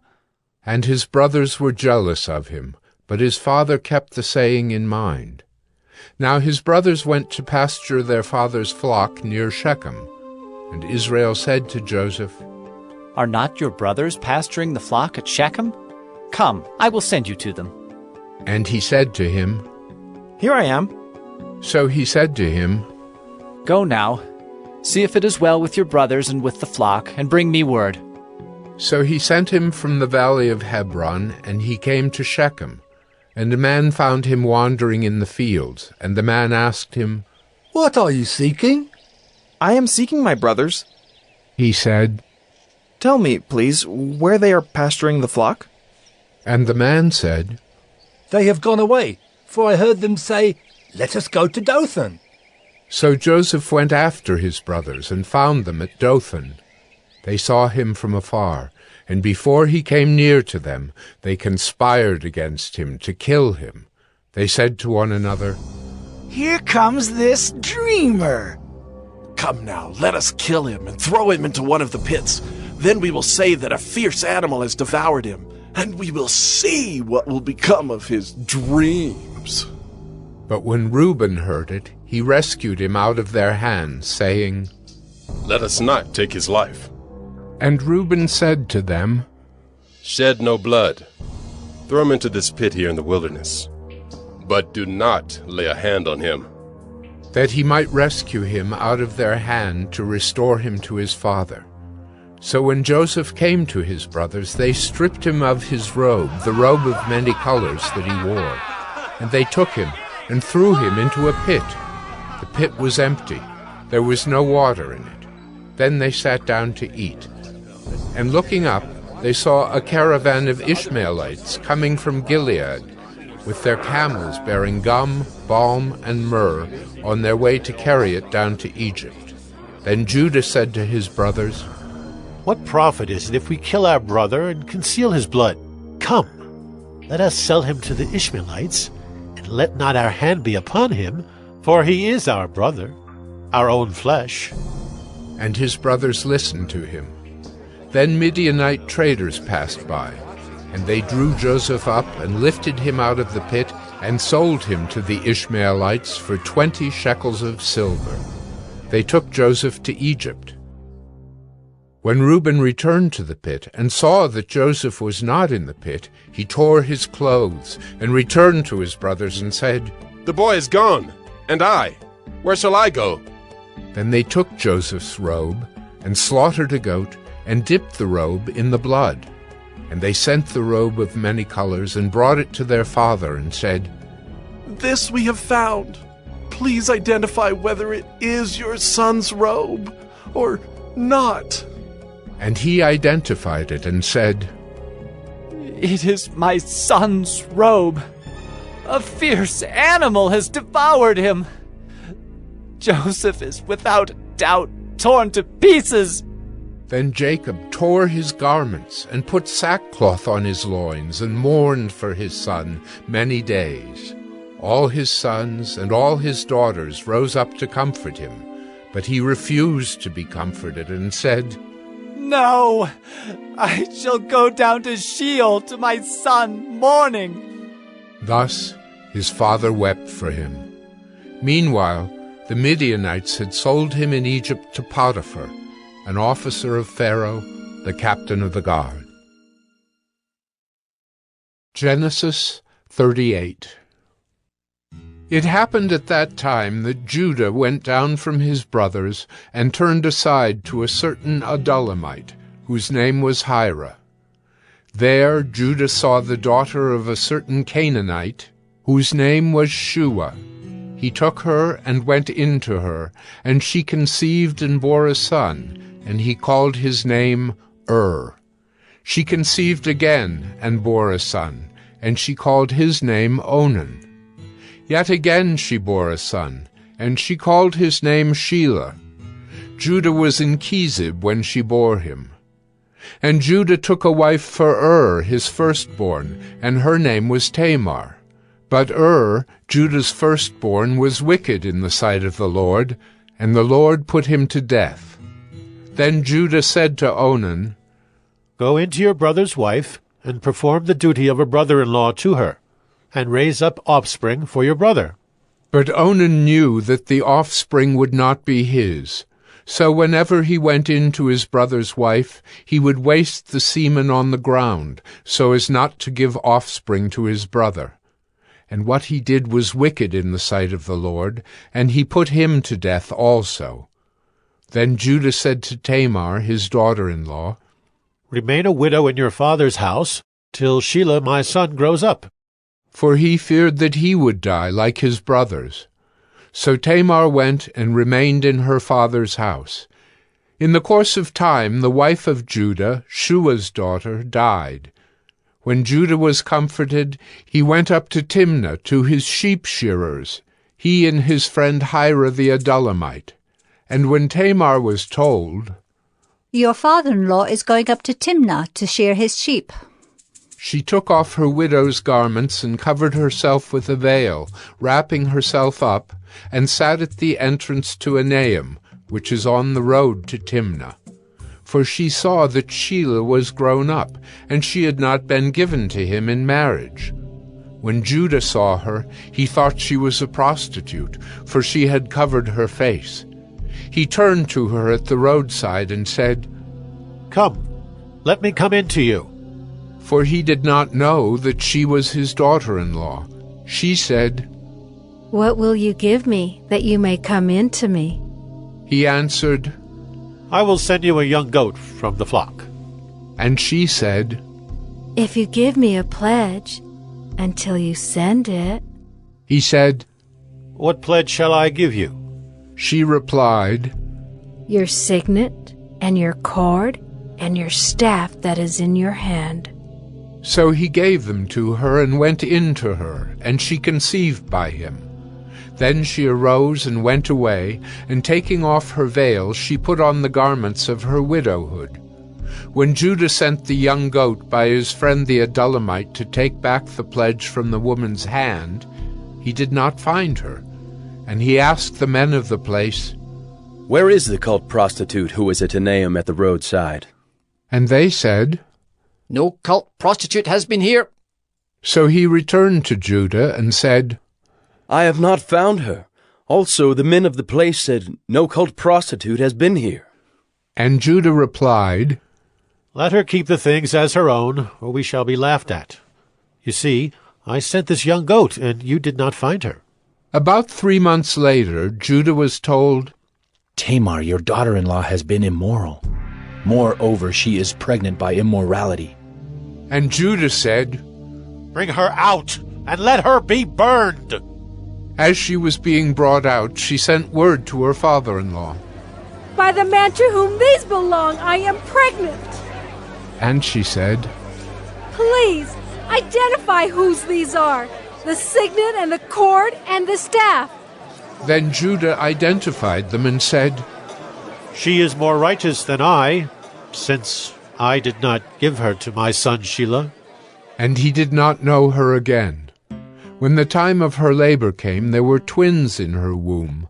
And when she was in labor, one put out a hand, and the midwife took and tied a scarlet thread on his hand, saying, This one came out first.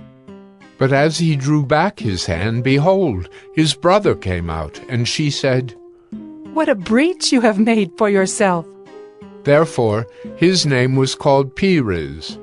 Afterward his brother came out with the scarlet thread on his hand, and his name was called Zerah. Genesis 39. Now Joseph had been brought down to Egypt, and Potiphar, an officer of Pharaoh, the captain of the guard, an Egyptian, had bought him from the Ishmaelites, who had brought him down there. The Lord was with Joseph, and he became a successful man, and he was in the house of his Egyptian master. His master saw that the Lord was with him, and that the Lord caused all that he did to succeed in his hands. So Joseph found favor in his sight, and attended him, and he made him overseer of his house, and put him in charge of all that he had. From the time that he made him overseer in his house, and over all that he had, the Lord blessed the Egyptian's house for Joseph's sake. The blessing of the Lord was on all that he had in house and field. So he left all that he had in Joseph's charge, and because of him he had no concern about anything but the food he ate. Now Joseph was handsome in form and appearance, and after a time his master's wife cast her eyes on Joseph and said, Lie with me. But he refused, and said to his master's wife, Behold, because of me my master has no concern about anything in the house, and he has put everything that he has in my charge. He is not greater in this house than I am, nor has he kept back anything from me except yourself, because you are his wife. How then can I do this great wickedness and sin against God? And as she spoke to Joseph day after day, he would not listen to her, to lie beside her or to be with her.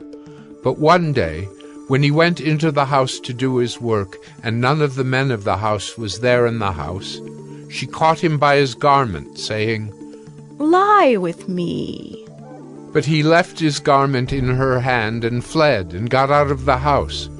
And as soon as she saw that he had left his garment in her hand, and had fled out of the house, she called to the men of her household, and said to them, See, he has brought among us a Hebrew to laugh at us. He came in to me to lie with me, and I cried out with a loud voice. And as soon as he heard that I lifted up my voice and cried out, he left his garment beside me and fled, and got out of the house. Then she laid up his garment by her until his master came home, and she told him the same story, saying, The Hebrew servant whom you have brought among us came in to me to laugh at me. But as soon as I lifted up my voice and cried, he left his garment beside me and fled out of the house. As soon as his master heard the words that his wife spoke to him, This is the way your servant treated me. his anger was kindled, and Joseph's master took him and put him into the prison, the place where the king's prisoners were confined, and he was there in prison. But the Lord was with Joseph, and showed him steadfast love, and gave him favor in the sight of the keeper of the prison. And the keeper of the prison put Joseph in charge of all the prisoners who were in the prison.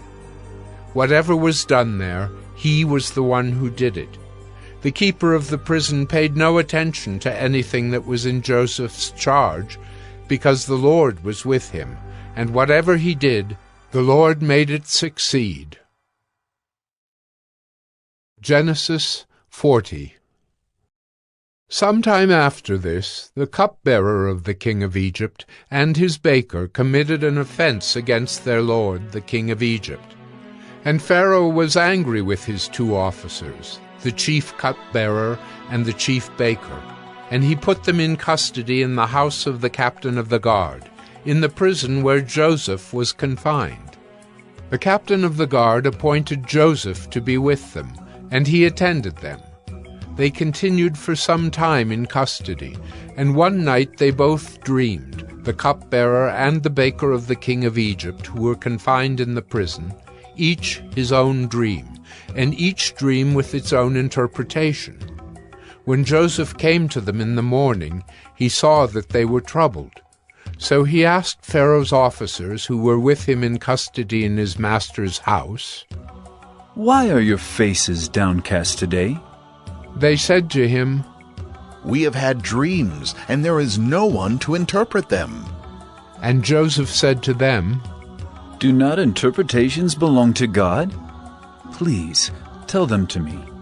So the chief cupbearer told his dream to Joseph and said to him, "In my dream there was a vine before me, and on the vine there were 3 branches. As soon as it budded, its blossoms shot forth, and the clusters ripened into grapes. Pharaoh's cup was in my hand, and I took the grapes and pressed them into Pharaoh's cup and placed the cup in Pharaoh's hand." Then Joseph said to him, "This is its interpretation. The 3 branches are 3 days. In 3 days Pharaoh will lift up your head and restore you to your office, and you shall place Pharaoh's cup in his hand as formerly, when you were his cupbearer. Only remember me when it is well with you, and please do me the kindness to mention me to Pharaoh, and so get me out of this house.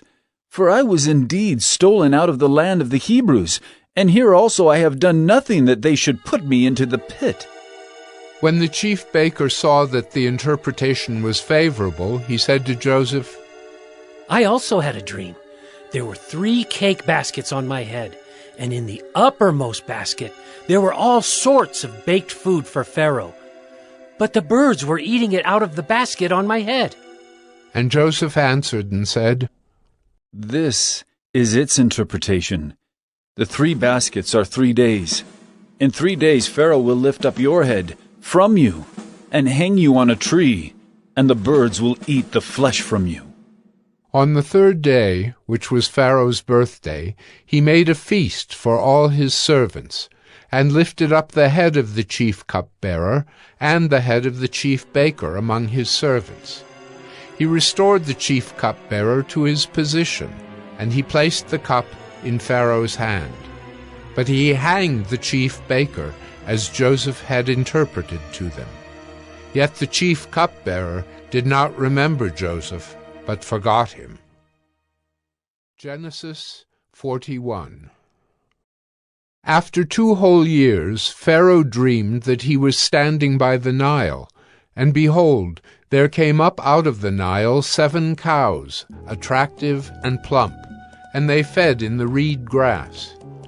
And behold, 7 other cows, ugly and thin, came up out of the Nile after them, and stood by the other cows on the bank of the Nile. And the ugly thin cows ate up the 7 attractive plump cows. And Pharaoh awoke. And he fell asleep and dreamed a second time. And behold, 7 ears of grain, plump and good, were growing on one stalk. And behold, after them sprouted 7 ears, thin, and blighted by the east wind. And the thin ears swallowed up the 7 plump, full ears. And Pharaoh awoke, and behold, it was a dream. So in the morning his spirit was troubled, and he sent and called for all the magicians of Egypt and all its wise men. Pharaoh told them his dreams, but there was none who could interpret them to Pharaoh. Then the chief cupbearer said to Pharaoh, "I remember my offenses today. When Pharaoh was angry with his servants and put me and the chief baker in custody in the house of the captain of the guard, we dreamed on the same night, he and I, each having a dream with its own interpretation. A young Hebrew was there with us, a servant of the captain of the guard. When we told him, he interpreted our dreams to us, giving an interpretation to each man according to his dream. And as he interpreted to us, so it came about. I was restored to my office, and the baker was hanged." Then Pharaoh sent and called Joseph, and they quickly brought him out of the pit. And when he had shaved himself and changed his clothes, he came in before Pharaoh. And Pharaoh said to Joseph, "I have had a dream, and there is no one who can interpret it. I have heard it said of you that when you hear a dream, you can interpret it." Joseph answered Pharaoh, "It is not in me. God will give Pharaoh a favorable answer." Then Pharaoh said to Joseph, "Behold, in my dream I was standing on the banks of the Nile. 7 cows, plump and attractive, came up out of the Nile and fed in the reed grass. 7 other cows came up after them, poor and very ugly and thin, such as I had never seen in all the land of Egypt. And the thin, ugly cows ate up the first 7 plump cows. But when they had eaten them, no one would have known that they had eaten them, for they were still as ugly as at the beginning. Then I awoke. I also saw in my dream 7 ears growing on one stalk, full and good. 7 ears, withered, thin, and blighted by the east wind, sprouted after them. And the thin ears swallowed up the 7 good ears. And I told it to the magicians, but there was no one who could explain it to me." Then Joseph said to Pharaoh, "The dreams of Pharaoh are one. God has revealed to Pharaoh what he is about to do. The 7 good cows are 7 years, and the 7 good ears are 7 years. The dreams are one. The 7 lean and ugly cows that came up after them are 7 years, and the 7 empty ears blighted by the east wind are also 7 years of famine. It is as I told Pharaoh. God has shown to Pharaoh what he is about to do. There will come 7 years of great plenty throughout all the land of Egypt. But after them there will arise 7 years of famine, and all the plenty will be forgotten in the land of Egypt. The famine will consume the land, and the plenty will be unknown in the land by reason of the famine that will follow, for it will be very severe. And the doubling of Pharaoh's dream means that the thing is fixed by God, and God will shortly bring it about. Now, therefore, let Pharaoh select a discerning and wise man, and set him over the land of Egypt. Let Pharaoh proceed to appoint overseers over the land and take 1/5 of the produce of the land of Egypt during the 7 plentiful years, and let them gather all the food of these good years that are coming, and store up grain under the authority of Pharaoh for food in the cities, and let them keep it. That food shall be a reserve for the land against the 7 years of famine that are to occur in the land of Egypt, so that the land may not perish through the famine." This proposal pleased Pharaoh and all his servants. And Pharaoh said to his servants, "Can we find a man like this, in whom is the Spirit of God?" Then Pharaoh said to Joseph, "Since God has shown you all this, there is none so discerning and wise as you are. You shall be over my house, and all my people shall order themselves as you command. Only as regards the throne will I be greater than you." And Pharaoh said to Joseph, "See, I have set you over all the land of Egypt." Then Pharaoh took his signet ring from his hand and put it on Joseph's hand, and clothed him in garments of fine linen, and put a gold chain about his neck. And he made him ride in his 2nd chariot, and they called out before him, "Bow the knee!" Thus he set him over all the land of Egypt. Moreover, Pharaoh said to Joseph, "I am Pharaoh, and without your consent no one shall lift up hand or foot in all the land of Egypt." And Pharaoh called Joseph's name Zaphenath-Paneah, and he gave him in marriage Asenath, the daughter of Potipherah, priest of On. So Joseph went out over the land of Egypt. Joseph was 30 years old when he entered the service of Pharaoh, king of Egypt. And Joseph went out from the presence of Pharaoh and went through all the land of Egypt. During the 7 plentiful years the earth produced abundantly, and he gathered up all the food of these 7 years, which occurred in the land of Egypt, and put the food in the cities. He put in every city the food from the fields around it. And Joseph stored up grain in great abundance, like the sand of the sea, until he ceased to measure it, for it could not be measured. Before the year of famine came, 2 sons were born to Joseph. Asenath, the daughter of Potipherah, priest of On, bore them to him. Joseph called the name of the firstborn Manasseh. "For," he said, "God has made me forget all my hardship and all my father's house." The name of the second he called Ephraim. "For God has made me fruitful in the land of my affliction." The 7 years of plenty that occurred in the land of Egypt came to an end, and the 7 years of famine began to come, as Joseph had said. There was famine in all lands, but in all the land of Egypt there was bread. When all the land of Egypt was famished, the people cried to Pharaoh for bread. Pharaoh said to all the Egyptians, "Go to Joseph. What he says to you, do." So when the famine had spread over all the land, Joseph opened all the storehouses and sold to the Egyptians, for the famine was severe in the land of Egypt. Moreover, all the earth came to Egypt to Joseph to buy grain, because the famine was severe over all the earth. Genesis 42. When Jacob learned that there was grain for sale in Egypt, he said to his sons, "Why do you look at one another?" And he said, "Behold, I have heard that there is grain for sale in Egypt. Go down and buy grain for us there, that we may live and not die." So 10 of Joseph's brothers went down to buy grain in Egypt. But Jacob did not send Benjamin, Joseph's brother, with his brothers, for he feared that harm might happen to him.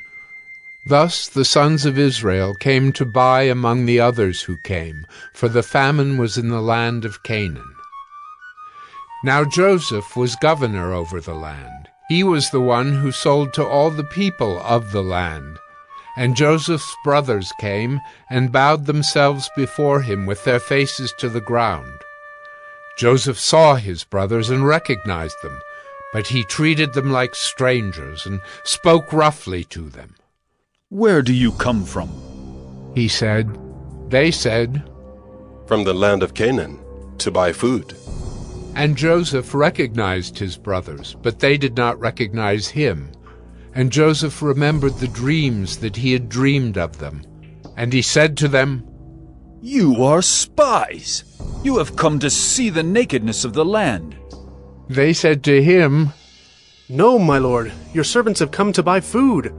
We are all sons of one man.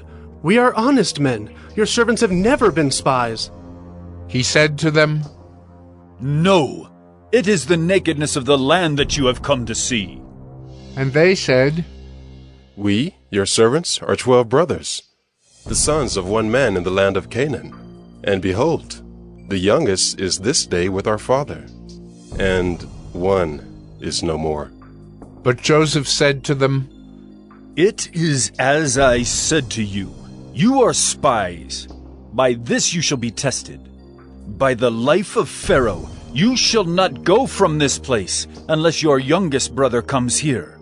Send one of you, and let him bring your brother, while you remain confined, that your words may be tested, whether there is truth in you, or else, by the life of Pharaoh, surely you are spies."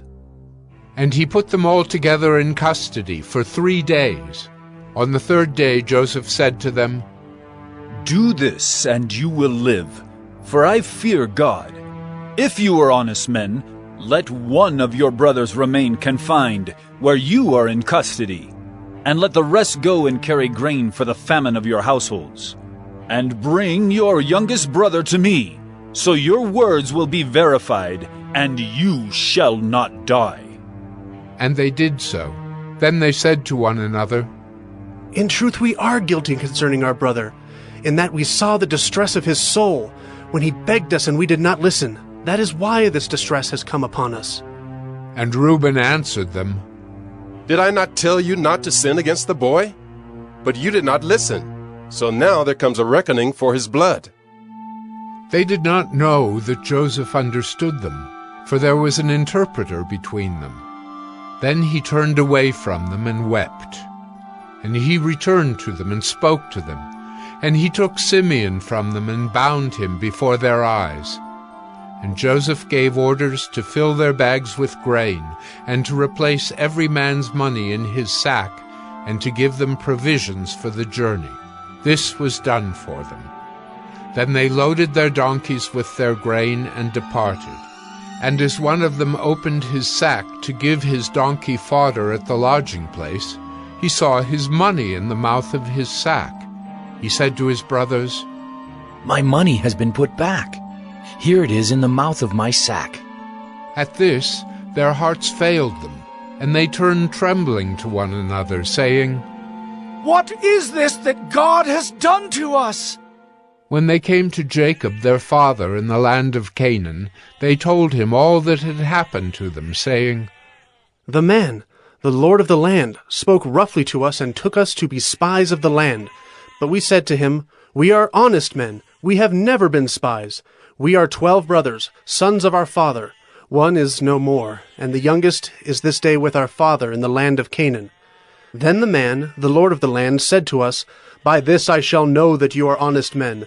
Leave one of your brothers with me, and take grain for the famine of your households, and go your way.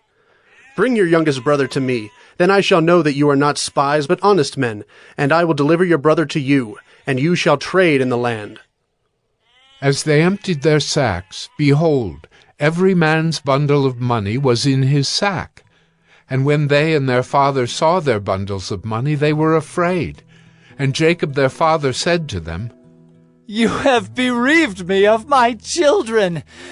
Joseph is no more, and Simeon is no more. And now you would take Benjamin? All this has come against me.' Then Reuben said to his father, 'Kill my 2 sons if I do not bring him back to you. Put him in my hands, and I will bring him back to you.' But he said, 'My son shall not go down with you, for his brother is dead, and he is the only one left.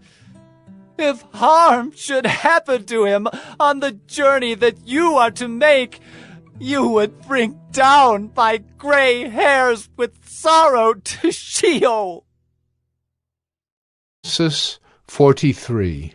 Now the famine was severe in the land, and when they had eaten the grain that they had brought from Egypt, their father said to them, "Go again, buy us a little food."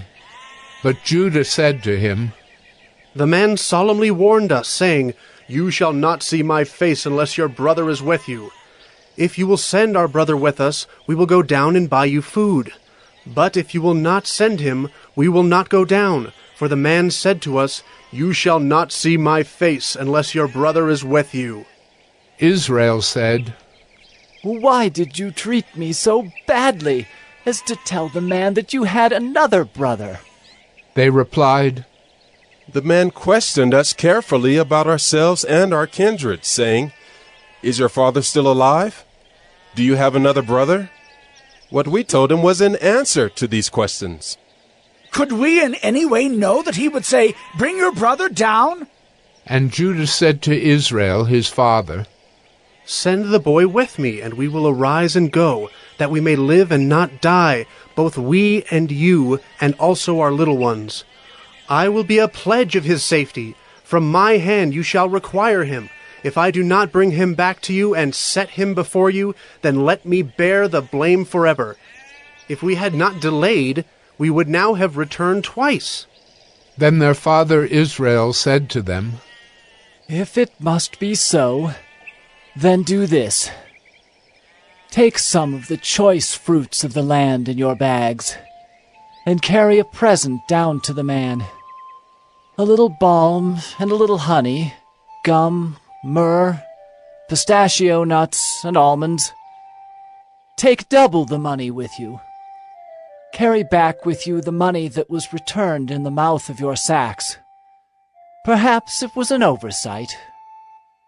Take also your brother, and arise, go again to the man. May God Almighty grant you mercy before the man, and may he send back your other brother and Benjamin. And as for me, if I am bereaved of my children, I am bereaved. So the men took this present, and they took double the money with them, and Benjamin. They arose and went down to Egypt and stood before Joseph. When Joseph saw Benjamin with them, he said to the steward of his house, "Bring the men into the house, and slaughter an animal and make ready, for the men are to dine with me at noon."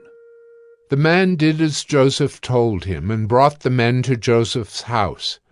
And the men were afraid because they were brought to Joseph's house, and they said, "It is because of the money which was replaced in our sacks the first time that we are brought in, so that he may assault us and fall upon us to make us servants and seize our donkeys."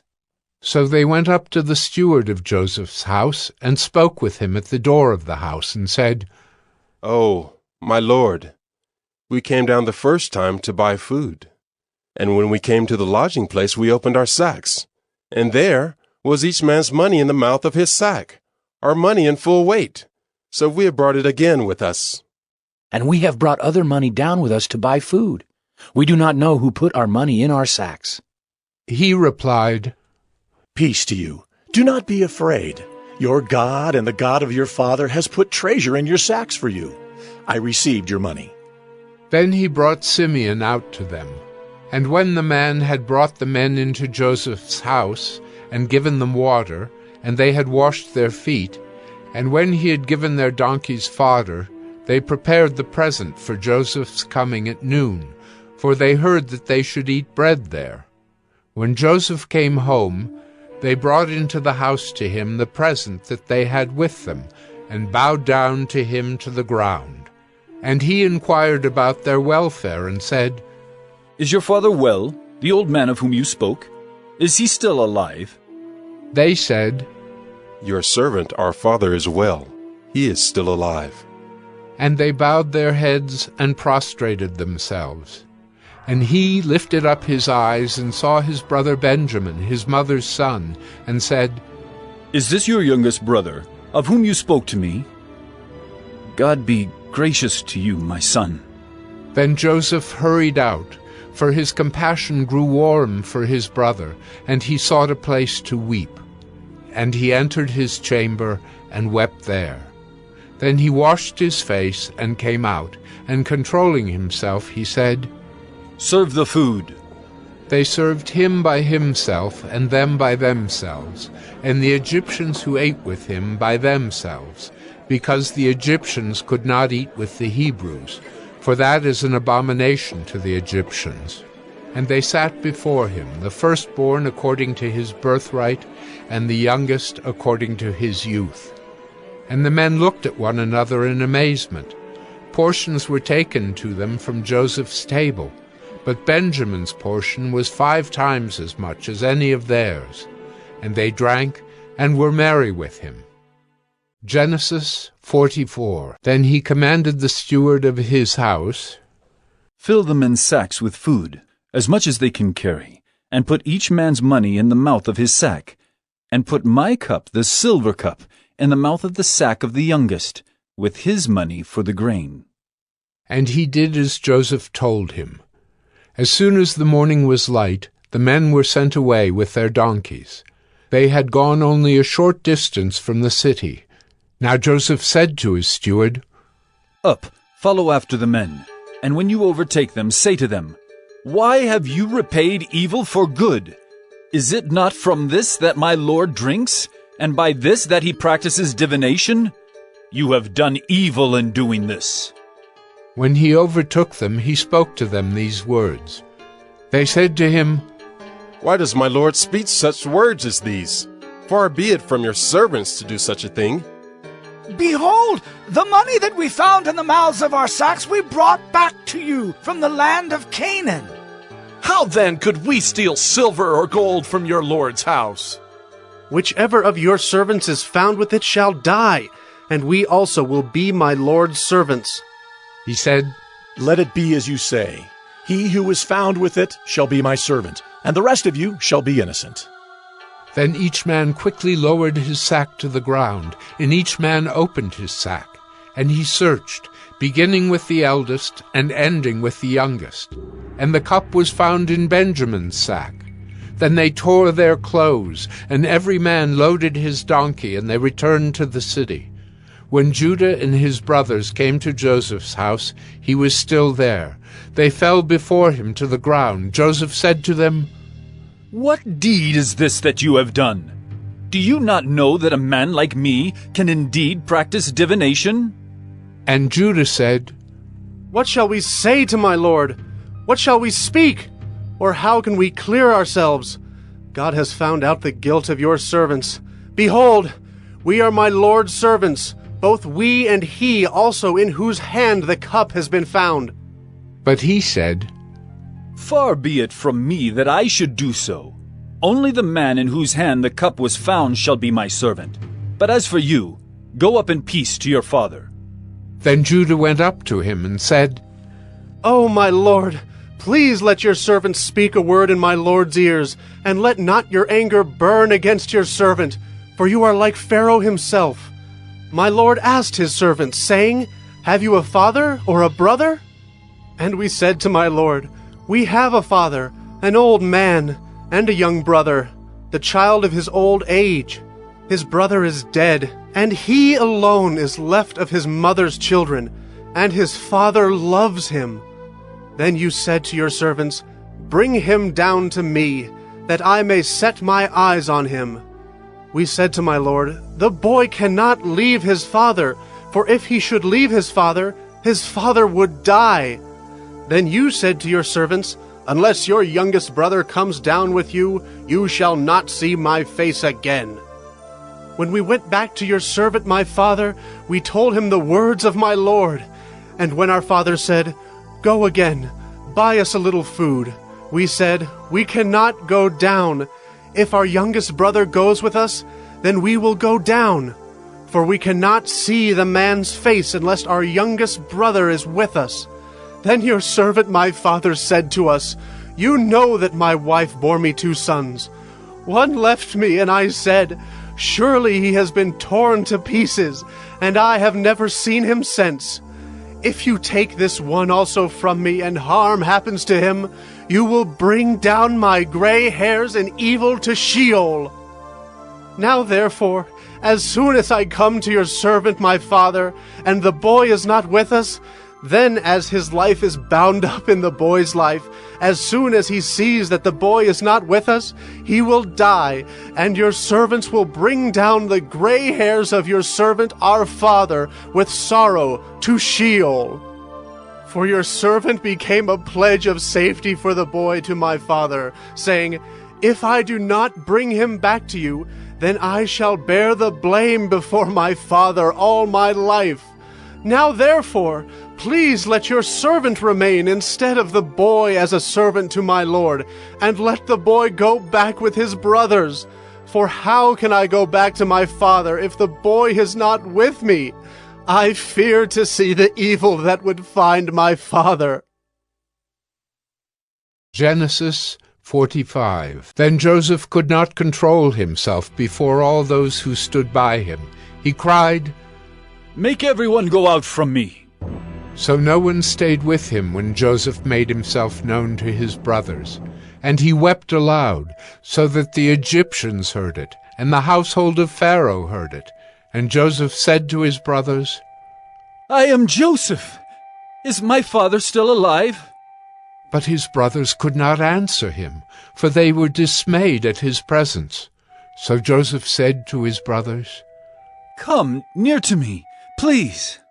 And they came near, and he said, "I am your brother, Joseph, whom you sold into Egypt.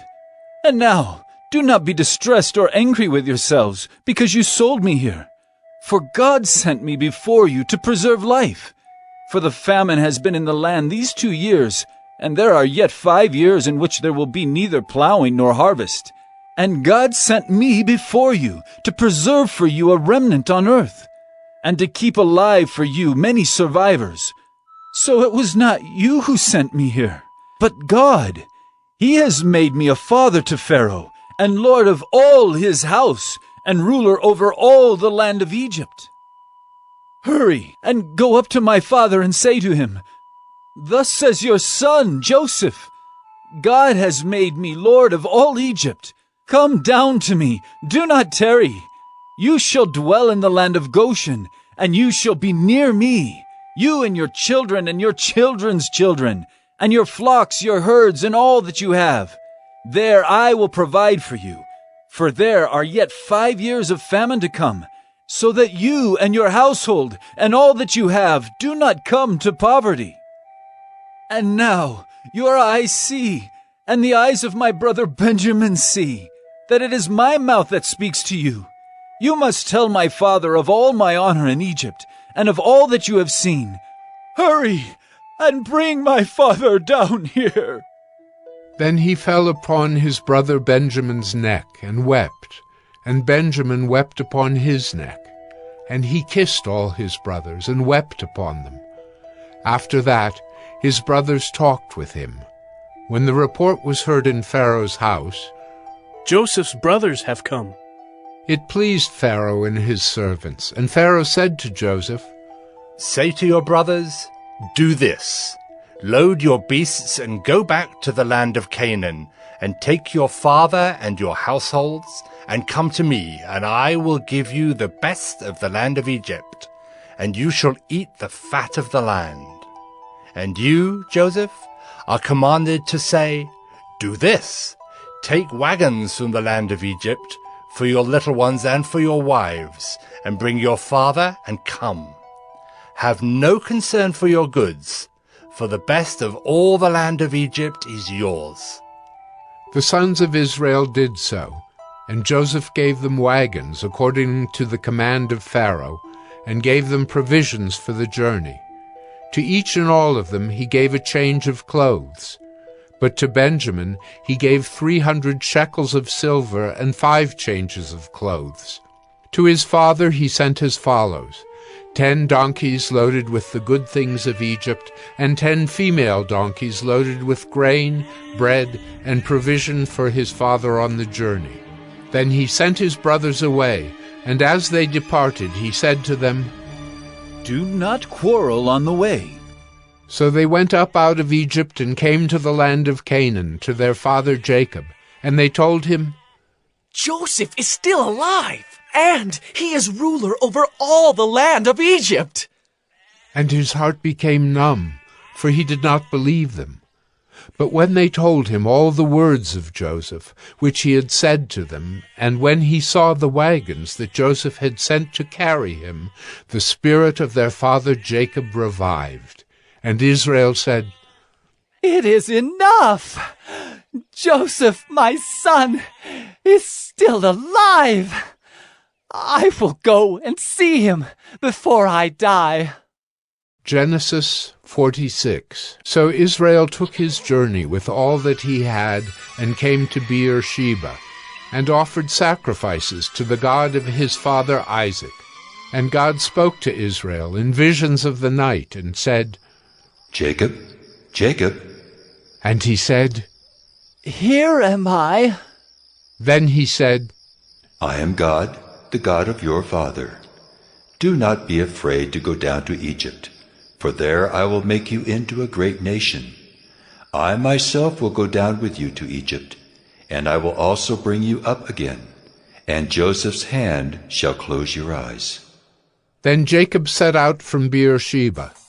The sons of Israel carried Jacob their father, their little ones, and their wives in the wagons that Pharaoh had sent to carry him.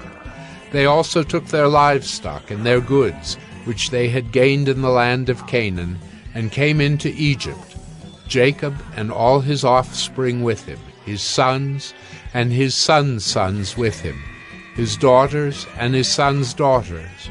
All his offspring he brought with him into Egypt. Now these are the names of the descendants of Israel who came into Egypt, Jacob and his sons. Reuben, Jacob's firstborn, and the sons of Reuben, Hanok, Pallu, Hezron, and Carmi. The sons of Simeon, Jemuel, Jamin, Ohad, Jachin, Zohar, and Shaul, the son of a Canaanite woman. The sons of Levi, Gershon, Kohath, and Merari. The sons of Judah, Onan, Shelah, Perez, and Zerah. But and Onan died in the land of Canaan. And the sons of Perez were Hezron and Hamel. The sons of Issachar, Tola, Puvah, Job, and Shimron. The sons of Zebulun, Sered, Elon, and Jaleel. These are the sons of Leah, whom she bore to Jacob in Paddan Aram, together with his daughter Dinah. Altogether his sons and his daughters numbered 33. The sons of Gad, Ziphion, Hagi, Shunai, Esbon, Eri, Eridai, and Areli. The sons of Asher, Imnah, Ishva, Ishvi, Beriah, with Sirah their sister. And the sons of Beriah, Heber, and Malchiel. These are the sons of Zilpah, whom Laban gave to Leah his daughter, and these she bore to Jacob, 16 persons. The sons of Rachel, Jacob's wife, Joseph and Benjamin. And to Joseph in the land of Egypt were born Manasseh and Ephraim, whom Asenath, the daughter of Potipherah, the priest of On, bore to him. And the sons of Benjamin, Bela, Becher, Ashbel, Gera, Naaman, Ehi, Rosh, Muppim, Huppim, and Ard. These are the sons of Rachel who were born to Jacob, 14 persons in all. The sons of Dan, Hushim. The sons of Naphtali, Jaziel, Guni, Jezer, and Shillem. These are the sons of Bilhah, whom Laban gave to Rachel his daughter, and these she bore to Jacob, 7 persons in all. All the persons belonging to Jacob who came into Egypt, who were his own descendants, not including Jacob's sons' wives, were 66 persons in all. And the sons of Joseph, who were born to him in Egypt, were 2. All the persons of the house of Jacob who came into Egypt were 70. He had sent Judah ahead of him to Joseph to show the way before him in Goshen, and they came into the land of Goshen. Then Joseph prepared his chariot and went up to meet Israel his father in Goshen. He presented himself to him and fell on his neck and wept on his neck a good while. Israel said to Joseph, "Now let me die, since I have seen your face and know that you are still alive." Joseph said to his brothers and to his father's household, "I will go up and tell Pharaoh and will say to him, My brothers and my father's household who were in the land of Canaan have come to me, and the men are shepherds, for they have been keepers of livestock, and they have brought their flocks and their herds and all that they have. When Pharaoh calls you and says, What is your occupation? You shall say, Your servants have been keepers of livestock from our youth, even until now, both we and our fathers, in order that you may dwell in the land of Goshen. For every shepherd is an abomination to the Egyptians." 7. So Joseph went in and told Pharaoh, My father and my brothers, with their flocks and herds, and all that they possess, have come from the land of Canaan. They are now in the land of Goshen. And from among his brothers he took 5 men, and presented them to Pharaoh. Pharaoh said to his brothers, What is your occupation? And they said to Pharaoh, Your servants are shepherds, as our fathers were. They said to Pharaoh, We have come to sojourn in the land, for there is no pasture for your servants' flocks, for the famine is severe in the land of Canaan. And now, please let your servants dwell in the land of Goshen." Then Pharaoh said to Joseph, "Your father and your brothers have come to you. The land of Egypt is before you. Settle your father and your brothers in the best of the land. Let them settle in the land of Goshen, and if you know any able men among them, put them in charge of my livestock." Then Joseph brought in Jacob his father, and stood him before Pharaoh. And Jacob blessed Pharaoh. And Pharaoh said to Jacob, "How many are the days of the years of your life?" And Jacob said to Pharaoh, "The days of the years of my sojourning are 130 years. Few and evil have been the days of the years of my life, and they have not attained to the days of the years of the life of my fathers, in the days of their sojourning." And Jacob blessed Pharaoh, and went out from the presence of Pharaoh. Then Joseph settled his father and his brothers, and gave them a possession in the land of Egypt, in the best of the land, in the land of Ramesses, as Pharaoh had commanded. And Joseph provided his father, his brothers, and all his father's household with food, according to the number of their dependents. Now there was no food in all the land, for the famine was very severe, so that the land of Egypt and the land of Canaan languished by reason of the famine. And Joseph gathered up all the money that was found in the land of Egypt and in the land of Canaan, in exchange for the grain that they bought. And Joseph brought the money into Pharaoh's house. And when the money was all spent in the land of Egypt and in the land of Canaan, all the Egyptians came to Joseph and said, "Give us food. Why should we die before your eyes? For our money is gone." And Joseph answered, "Give your livestock, and I will give you food in exchange for your livestock, if your money is gone." So they brought their livestock to Joseph, and Joseph gave them food in exchange for the horses, the flocks, the herds, and the donkeys. He supplied them with food in exchange for all their livestock that year. And when that year was ended, they came to him the following year and said to him, "We will not hide from my lord that our money is all spent. The herds of livestock are my lord's.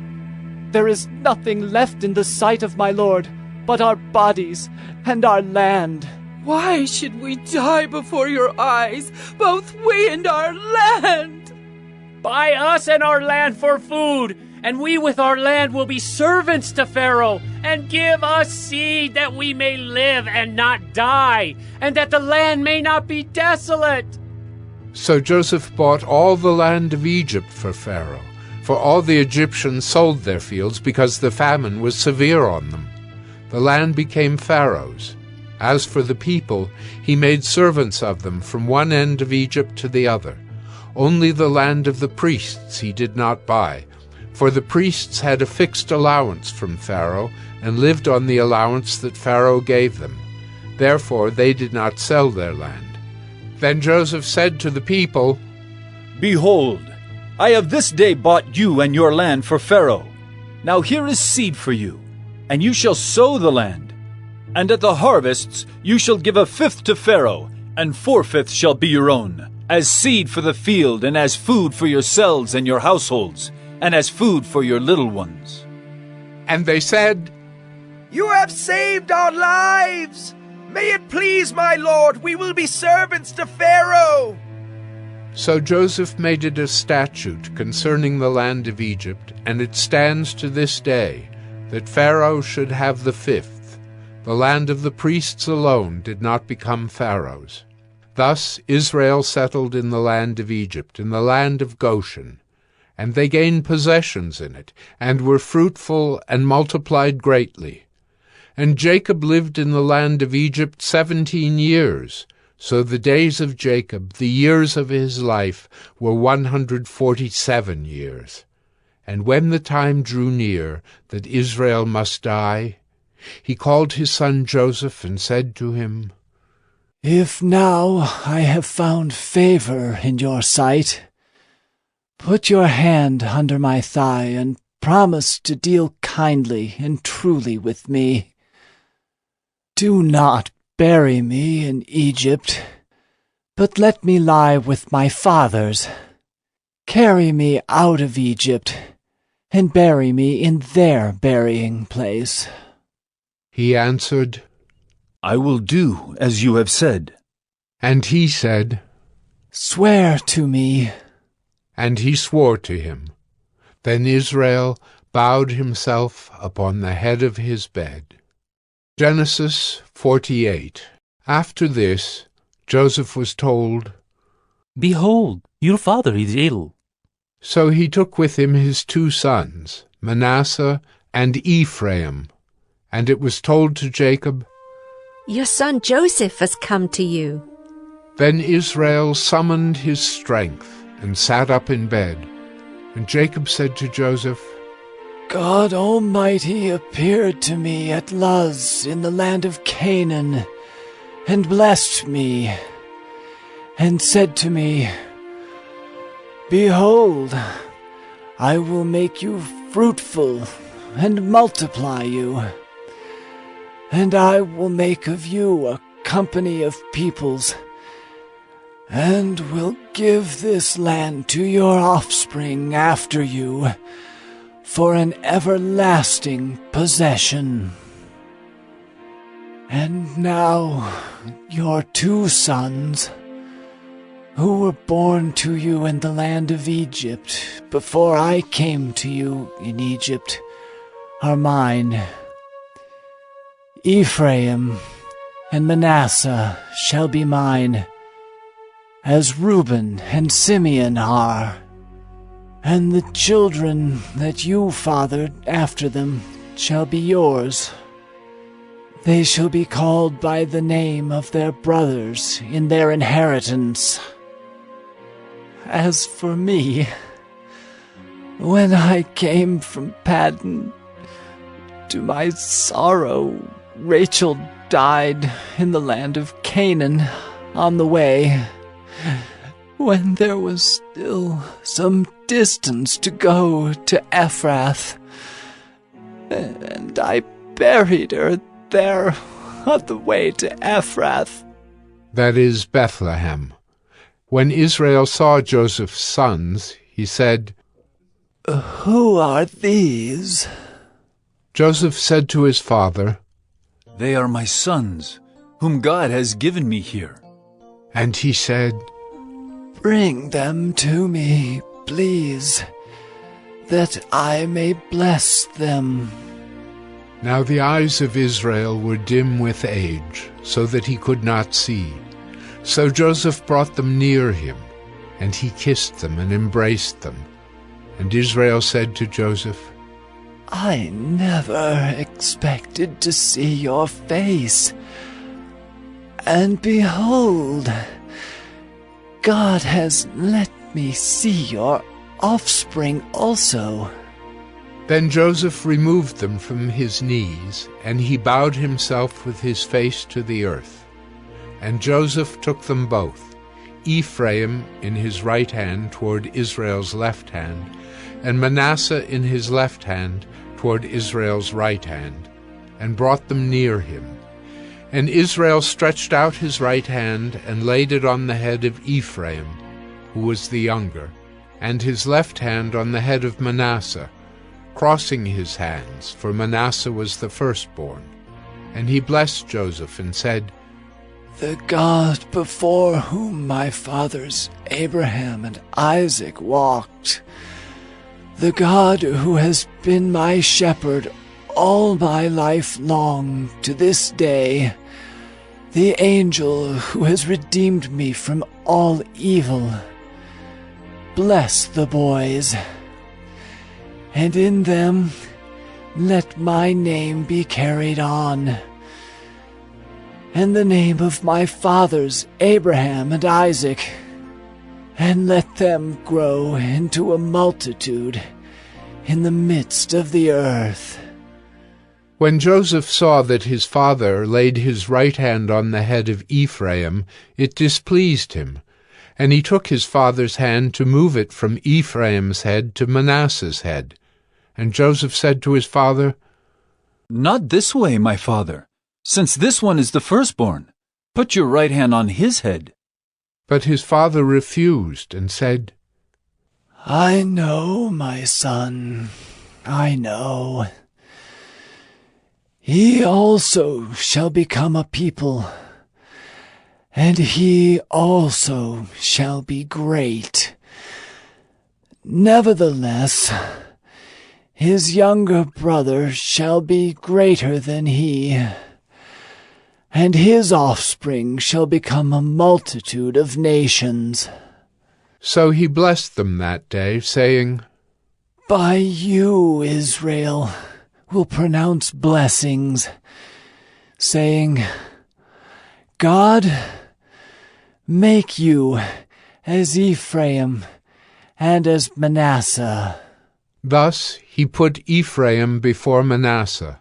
Then Israel said to Joseph, "Behold, I am about to die, but God will be with you, and will bring you again to the land of your fathers. Moreover, I have given to you, rather than to your brothers, one mountain slope that I took from the hand of the Amorites with my sword and with my bow." Genesis 49. Then Jacob called his sons and said, "Gather yourselves together, that I may tell you what shall happen to you in days to come. Assemble and listen, O sons of Jacob. Listen to Israel, your father. Reuben, you are my firstborn, my might, and the firstfruits of my strength, preeminent in dignity and preeminent in power, unstable as water. You shall not have preeminence, because you went up to your father's bed. Then you defiled it. He went up to my couch. Simeon and Levi are brothers. Weapons of violence are their swords. Let my soul come not into their counsel.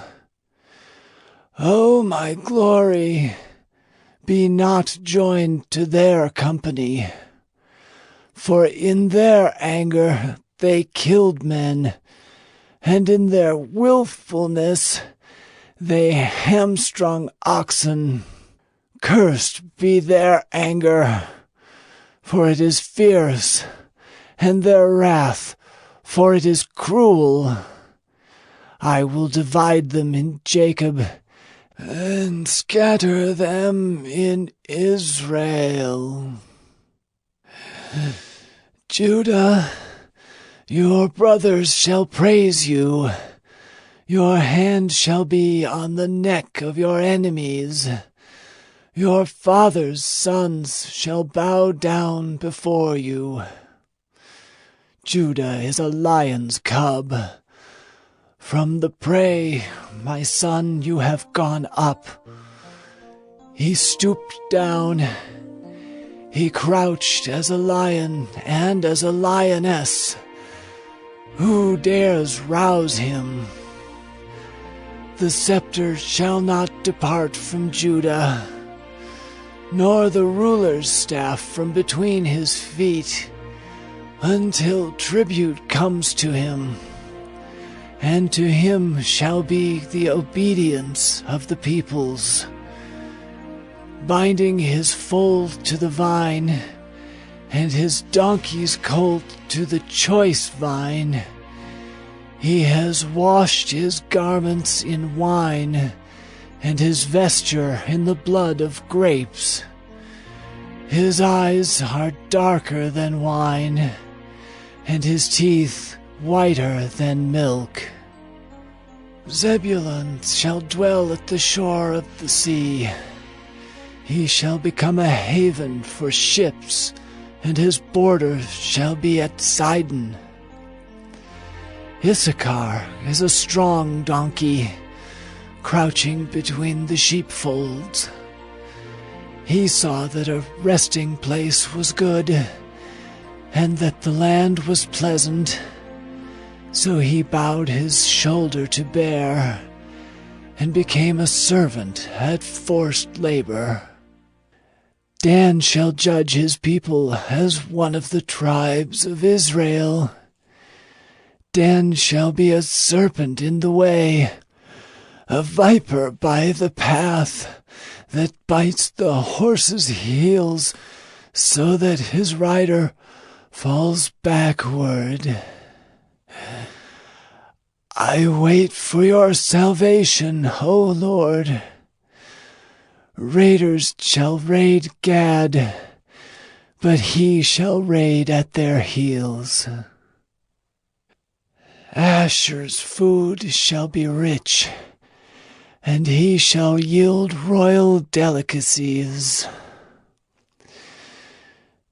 Naphtali is a doe let loose that bears beautiful fawns. Joseph is a fruitful bough by a spring. His branches run over the wall. The archers bitterly attacked him, shot at him, and harassed him severely. Yet his bow remained unmoved. His arms were made agile by the hands of the mighty one of Jacob. From there is the shepherd, the stone of Israel. By the God of your father, who will help you, by the Almighty, who will bless you with blessings of heaven above, blessings of the deep that crouches beneath, blessings of the breasts and of the womb. The blessings of your father are mighty beyond the blessings of my parents, up to the bounties of the everlasting hills. May they be on the head of Joseph, and on the brow of him who was set apart from his brothers. Benjamin is a ravenous wolf, in the morning devouring the prey, and at evening dividing the spoil. All these are the 12 tribes of Israel. This is what their father said to them as he blessed them, blessing each with the blessing suitable to him. Then he commanded them and said to them, I am to be gathered to my people. Bury me with my fathers in the cave that is in the field of Ephron the Hittite,